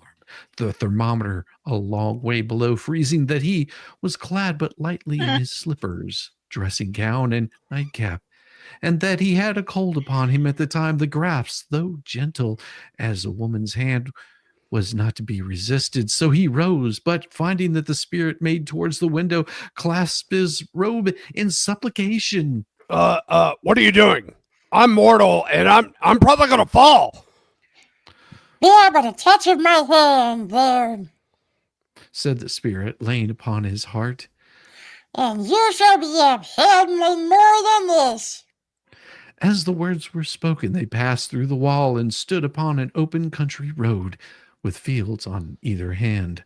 The city had entirely vanished. Not a vestige of it was to be seen. The darkness and the mist had vanished with it, for it was a clear, cold winter day with snow upon the ground. Good heavens, said Scrooge, clasping his hands together as he looked about him. Over there is where I was bred. I was the boy here. The spirit gazed upon him mildly and sort of chuckled, saying, You were bred there? Its gentle touch, thought it had been light and instantaneous, appeared still present to the old man's sense of feeling. He was conscious of 1,000 odors floating in the air, each one connected with 1,000 thoughts and hopes and joys and cares long, long forgotten. Your lip is trembling. Said the ghost. What's that upon your cheek? A little semen. Scrooge muttered with an unusual catching in his voice. It was a pimple, and begged the ghost to lead him where he would. You recollect the way? Remember it. I can walk it blindfolded. Strange to have forgotten it for so many years. Let us go on. They walked along the road. Scrooge recognized every gate, every post, every tree, until a little market town appeared in the distance with its bridge, its church, and winding river. Some shagging ponies now were seen trotting towards them with boys upon their backs. This is the shagging. Yeah, they were shagging. Who called to other boys in country gigs and carts driven by farmers. Hey! All these boys were in great spirits and shouted to one another until the broad fields were so full of merry music that the crisp air laughed to hear it. These are but shadows of things that have been. They have no consciousness of us. The jocund travelers came on as they came and came and came. Scrooge knew and named them every one. Watch the Why was he rejoiced beyond all bounds to see them? Why did his cold eye glisten and his heart leap up as they went past? Why was he filled with gladness when he heard each of them give each other a Merry Christmas as they parted at crossroads and byways for several homes. What was Merry Christmas to Scrooge? Out upon Merry Christmas. What good had it ever done to him? The school's not quite deserted. A solitary child, neglected by his friends, is still left there. Scrooge said he knew it, and he sobbed. They left the high road by a well-remembered lane and soon approached a mansion of dull red brick with a little weathercock surmounted cupola on the roof and a bell hanging on it. It was a large house, but one of broken fortunes for spacious offices where little used. Their walls were damp and mossy, their windows broken, and their gates decayed. Fowls clucked and strutted in the stables, and the coach houses and the sheds were overrun with grass, nor was it more retentive of its ancient state within, for entering the dreary hall and glancing through the open doors of many rooms, they found them poorly furnished, cold, and vast. There was an earthly savor in the air, a chilly bareness in the place, which associated itself somehow with too much getting up by candlelight and not too much to eat. They went, the ghost, the Scrooge, across the hall to a door at the back of the house. It opened before them and disclosed a long, bare, melancholy room, made bare still by lines of plain deal forms and desks. At one of these a lonely boy was reading near a feeble fire, and Scrooge sat down upon a form and wept to see his poor forgotten self as it used to be, not a latent echo in the house, not a squeak and a scuffle from mice behind the paneling, not a drip from the half-thawed water spout in the dull yard behind, not a sigh among the leaflet boughs of one despondent popular, not an idle swinging of an empty storehouse door, no, not a clicking in the fire, but fell upon the heart of Scrooge with softening influence and gave a freer passage to his tears. The spirit touched him on the arm and pointed to his younger self, intent upon his reading. Suddenly, a man in foreign garments, wonderfully real and distinct to look at, stood outside the window with an axe stuck in his belt and leading by the bridle an ass laden with wood. Why you got some wood in that ass, son? Volstorm, you're muted. You're muted. You're muted, Vol. Why, it's Alibaba. Dear old honest Alibaba. He had the best falafel in town. Yes, I know. One Christmas time when yonder solitary child was left here all alone, he did come for the first time. Just like that, poor boy. And Valentine. And his wild brother Orson, there they did go. And what was his name? Who was put down in his drawers, asleep at the gate of Damascus? Don't you see him? And the Sultan's groom turned upside down by the genie. There he is upon his head. Serve him right. I'm glad of it, because he is not of the New World Order. What business had he had to be married to the princess? To hear a Scrooge expending all the earnestness of his nature on such subjects in a most extraordinary voice, between laughing and crying, to see his heightened and excited face would have been a surprise to his business friends in the city indeed. There's the parrot. Green body, yellow tail, a thing like lettuce growing out of the top of its head. Not yet had they turned him gay. There he is. Poor Robinson Crusoe, he called him. And when he came home again after sailing around the island, poor Robinson Crusoe, where have you been, Robinson Crusoe? The man thought he was dreaming, but he wasn't. It was the parrot, you know. There goes Friday, running for his life to the merry little creek. Holla, hoop, hello, and whatever the hell I can think of.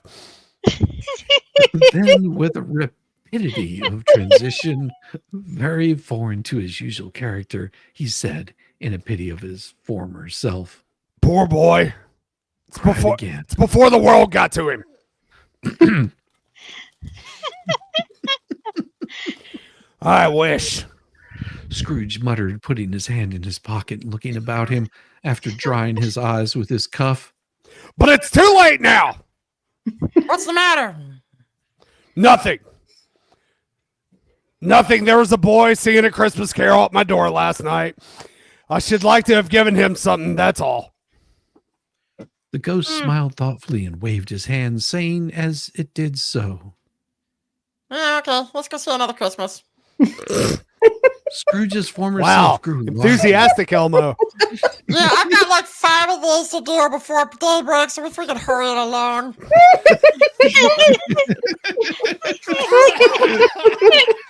not the only one with an existential crisis, Scrooge. So shut up and move. Somebody's got the hand too tied up in front of him. Guys, Scrooge That's the is much furthest part of funnier. my ass. Scrooge's former self grew larger at the words, and the room became a little darker and a little more dirty. The panels shrunk, the windows Mary. cracked, fragments of plaster fell out of the ceiling, and the naked laths were shown instead. But how all this was brought about, Scrooge knew no How more naked? than you do. He only knew that it was quite correct, that everything had happened so, that there he was alone again. When all the other boys had gone home for the jolly holidays, he was not reading now, but walking up and down despairingly. Scrooge looked at the ghost and, with a mournful shaking of his head, glanced anxiously towards the door. It opened, and a little girl, much younger than the boy, came darting in and putting her arms around his neck and often kissing him, addressing him as her dear, dear brother. Oh, I have come to bring you home, dear brother. Said the child, clapping her tiny little hands and bending down to laugh. To bring you home, home, home. Home, little fan. Yes, Said the child with brimful glee. home for good and all, home forever and ever. Father is so much kinder than he used to be. That home's like heaven. He spoke so gently to me one dear night when I was going to bed that I was not afraid to ask him once more if you might could come home. And he said, yes, you should, and sent me in a coach to bring you. And you're to be a man. Said the child, opening her eyes. Got him a prostitute? And are never to come back here. But first, we're to be together all at Christmas long and have the merriest time in the world. You're quite a woman, little fan. Exclaimed the boy. She clapped her hands and laughed and tried to touch his head, but being too little, laughed again and stood on tiptoe to embrace him. Then she began to drag him by his head in her childish eagerness towards the door, and he, with nothing to loath to go, accompanied her. A terrible voice in the hall cried, "Bring down Master Scrooge's box there." And in the hall appeared a schoolmaster himself, who glared on Master Scrooge with a ferocious condescension and threw him into a dreadful state of mind by shaking hands with him. He then conveyed him and his sister to the veriest old well of a shivering best parlor that has ever been seen, where the maps were always upon the wall, and the celestial and terrestrial globes in the windows.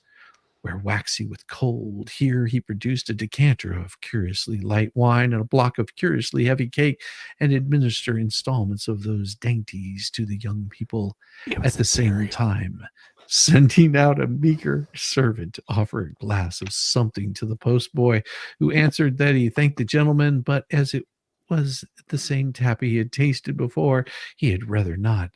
Master Scrooge's trunk being by this time tied to the top of the chaise, the children bade the schoolmaster goodbye right willingly, and getting into it, drove gaily down the garden sweep, the quick wheels dashing with the hoar frost and snow from off the dark leaves of the evergreens like spray.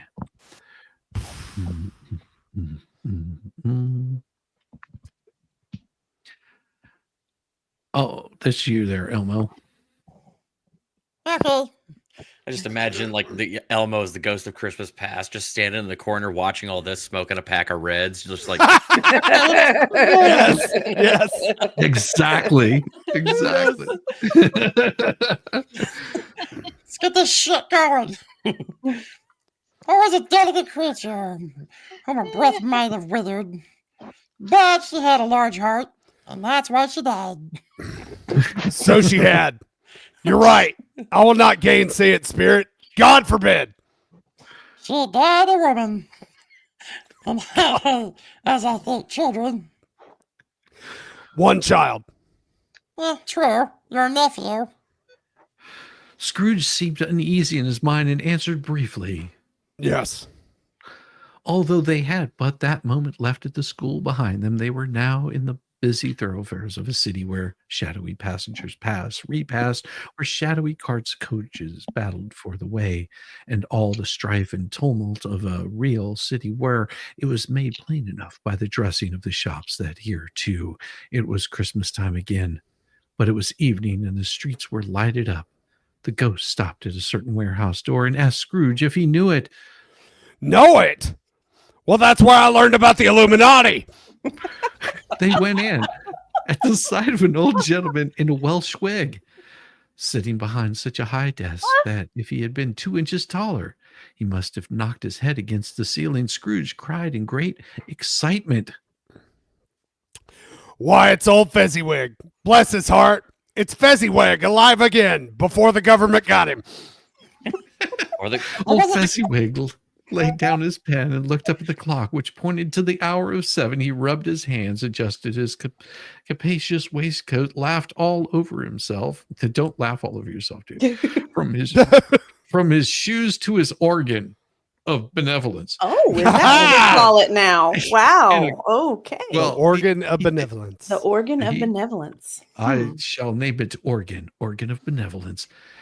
He called out in a comfortable, oily, rich, fat, jovial voice, "Yo-ho there, Ebenezer Dick."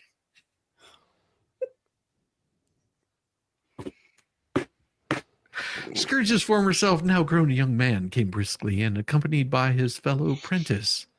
Well, that's Dick Wilkins, to be sure, said Scrooge to the ghost. Bless me, yes, there he is. He was very much attached to me, a little too attached. Dick is always attached to me. Poor Dick. Dear, dear. He suffered much abuse. Yo-ho, my boys, said Fezziwig. No more work tonight, Christmas Eve, Dick. Christmas, Ebenezer. Let's have the shutters up. Close them doors, cried old Fezziwig with a sharp clap of his hands, before a man can say Jack Robinson. You wouldn't believe how those old fellers went at it. Oh, no.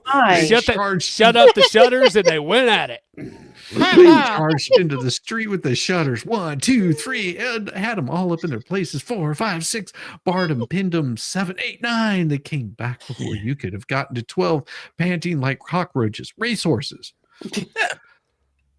Hally-ho, cried old Fezziwig, skipping down from the high desk with a wonderful agility. Clear away, my lads, and let's have lots of room here. Hally-ho, Dick. Cheer up, Ebenezer. Clear away. There was nothing they could have cleared away or could have cleared away with old Fezziwig looking on. It was done in a minute. Every movable was packed off as if it were diminished from public life for evermore. The floor was swept and watered, the lamps were trimmed, fuel was heaped upon the fire, and the warehouse was snug and warm and dry and bright, and a ballroom as you would desire to see upon a winter's night. In came a fiddler with a music book and went up to the lofty desk and made an orchestra of it, and they played and played and played. Because I'm not going to read all of that.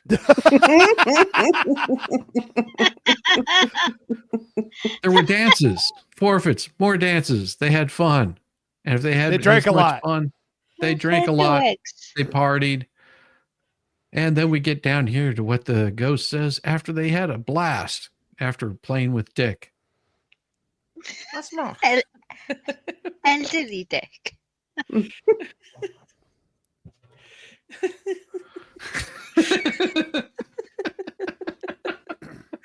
It's always the Dick. Well, they were playing with Dick. To make these silly folks so full of gratitude. Small. It's very small. Dick was small.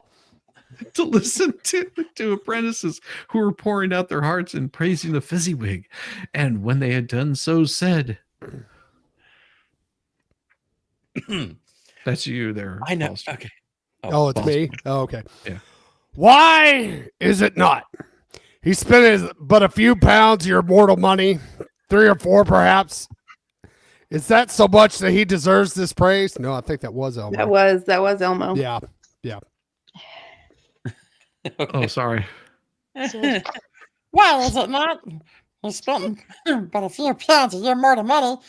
3 or 4 pounds. Is this so much that he deserves this praise? It isn't that.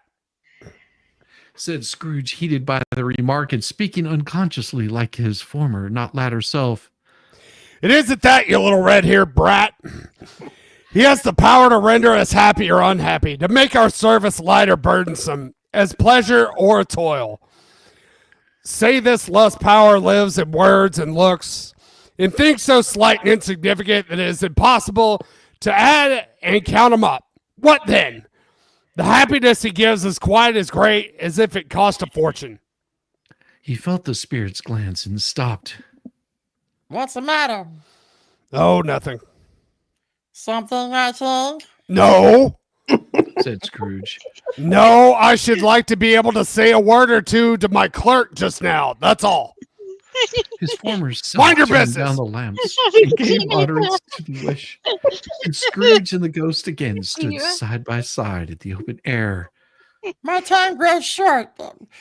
Quick. observed the spirit. Are you with the FBI? This was not addressed to Scrooge or one to whom he could see, but it produced an immediate what a glowy would effect. say. For Scrooge saw himself. He was older now, a man in the prime of his life. His face was not the harsh and rigid lines of latter years, but had begun to wear signs of care and avarice. There was an eager, greedy, restless motion in the eye to which showed the passion that had taken root, and where the shadow of the growing tree would fall, he was not alone, but sat side by side with a fair young girl in a mourning dress, in whose eyes there were tears which sparked in the light that shone out of the ghost of Christmas past. Oh, Diva. Diva. Yes. It matters little. She To said you. softly. To you, very little. Another idol has displaced me. And if I can cheer and comfort you in time to come, as I would have tried to do, I have no just cause to grieve. Woman, what the hell are you talking about? A golden one. This is the even-handed dealing of the world. There's nothing on which it is so hard as poverty, and there is nothing it professes to condemn with so much severity as the pursuit of wealth. You fear the world too much. All your other hopes have been merged into the hope of being beyond the chance of this sordid reproach. I have seen your nobler aspirations fall off, one by one, until the master passion, gain, engrosses you. Have I not? What then? Even if I have grown so much wiser, what then? I am not changed towards you? She shook her head. Bitch, I'm speaking to you! Am I? Our contract is an old one. It was made when we were both poor and content to be so until in good season we could improve our worldly fortune by our patient industry. You are changed. When it was made, you were another man. I was a boy. He said You- impatiently. Your own feeling tells you that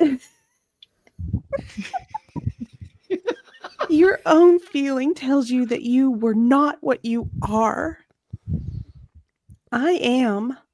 That which promised happiness when we were one in heart is fraught with misery now that we are two. How often and how keenly I have thought of this, I will not say. It is enough that I have thought of it, and I can release you. Have I ever sought that kind of release? In words, no, never. Well, in what then, woman? Speak up.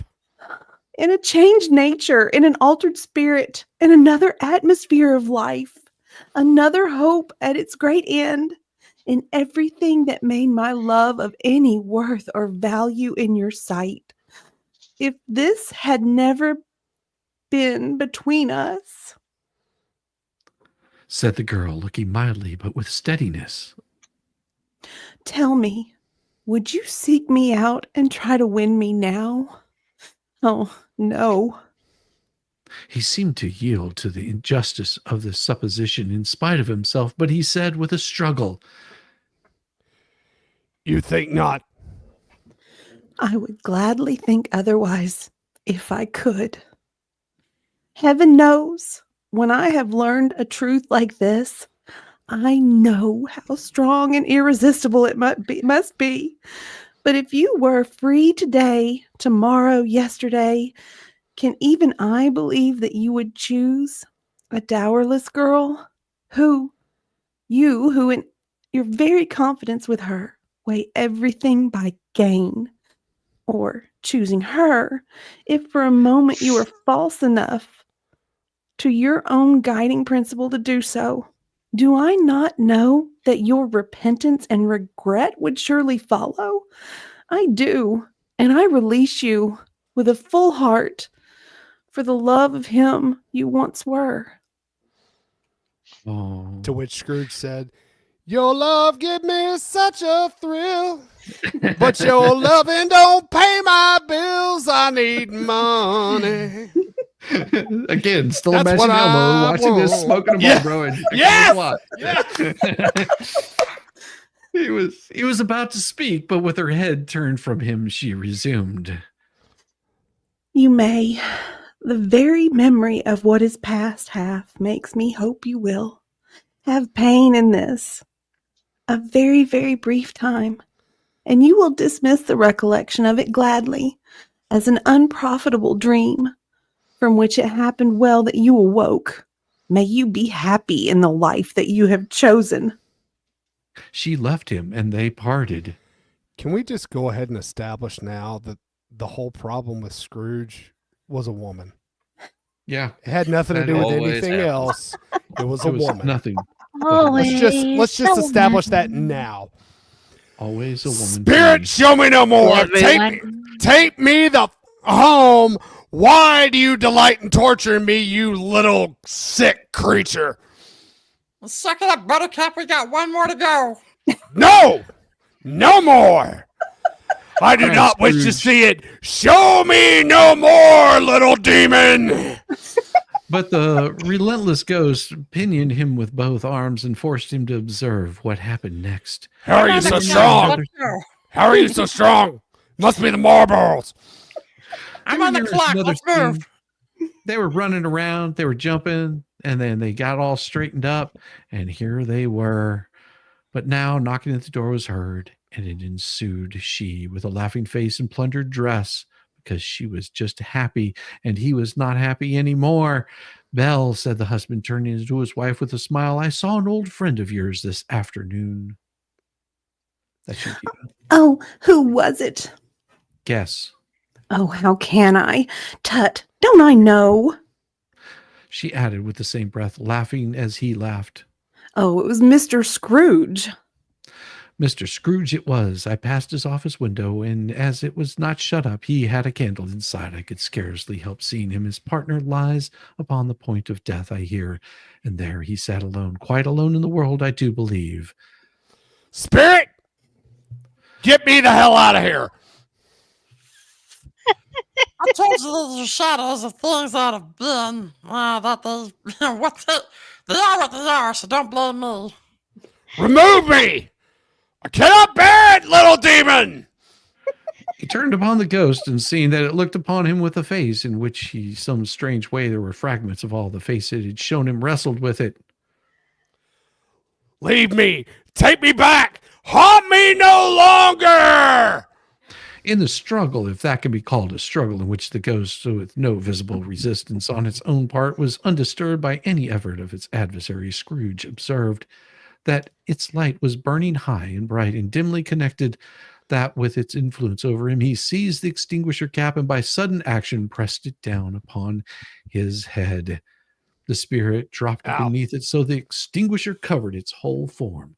But through Scrooge pressed it down with all its force, he could not hide the light which streamed from under it in an unbroken flood upon the ground. He was conscious of being exhausted and overcome by an irresistible drowsiness, and further, of being in his own bedroom, he gave the cap a parting squeeze, in which his hand relaxed and had barely time to reel to bed before it sank into a heavy sleep.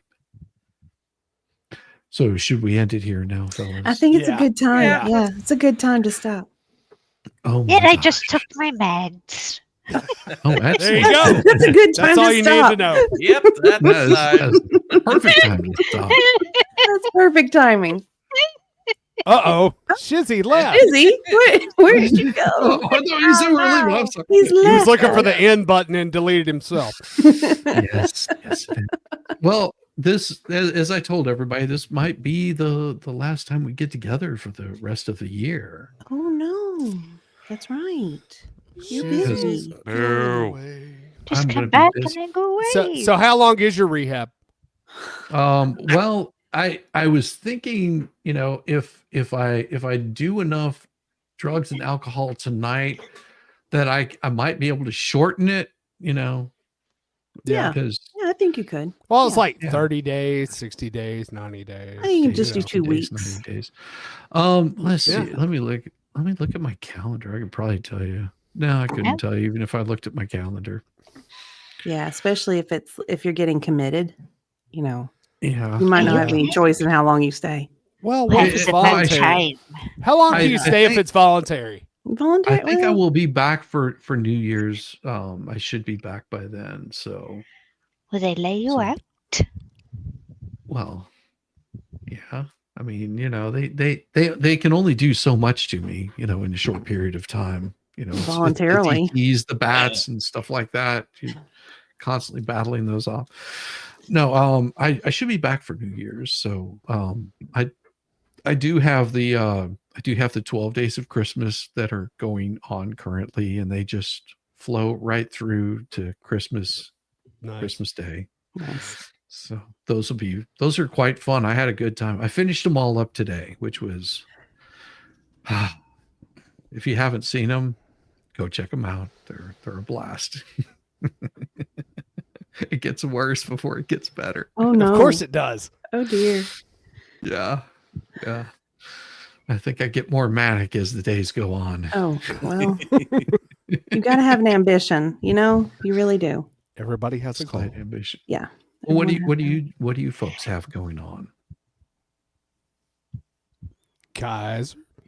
guys? So, I mean, I've got some videos coming down the pipe, but I've been trying to pare back a little bit on the content, try and focus on a couple of other things here in the home space, trying to just get ready for the holidays, kind of getting ready for my little holiday break, as it were. So, yeah, I'll say, but otherwise, keep an eye out. I'll probably have some new content. I say as soon as I can get my, my flight stick and everything all fixed up and get it repaired, I can get back to flying and shut the fuck up, Volspark. Sorry. At least you didn't say joystick this time.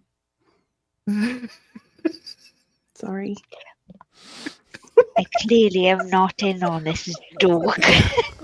Well, hopefully you don't have a joystick, Welsh lady. You wouldn't Yeah. be a lady That- anymore. that'd be- Yeah, that would be That'd be weird. strange.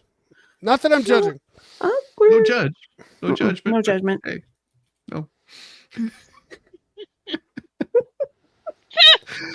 I didn't say nothing. But just don't presume, right? That's right. Exactly. That's right. Never presume. Well, with that, everybody have a wonderful, wonderful evening, and we will see you guys very soon. Merry Christmas. Merry Christmas. Merry Christmas.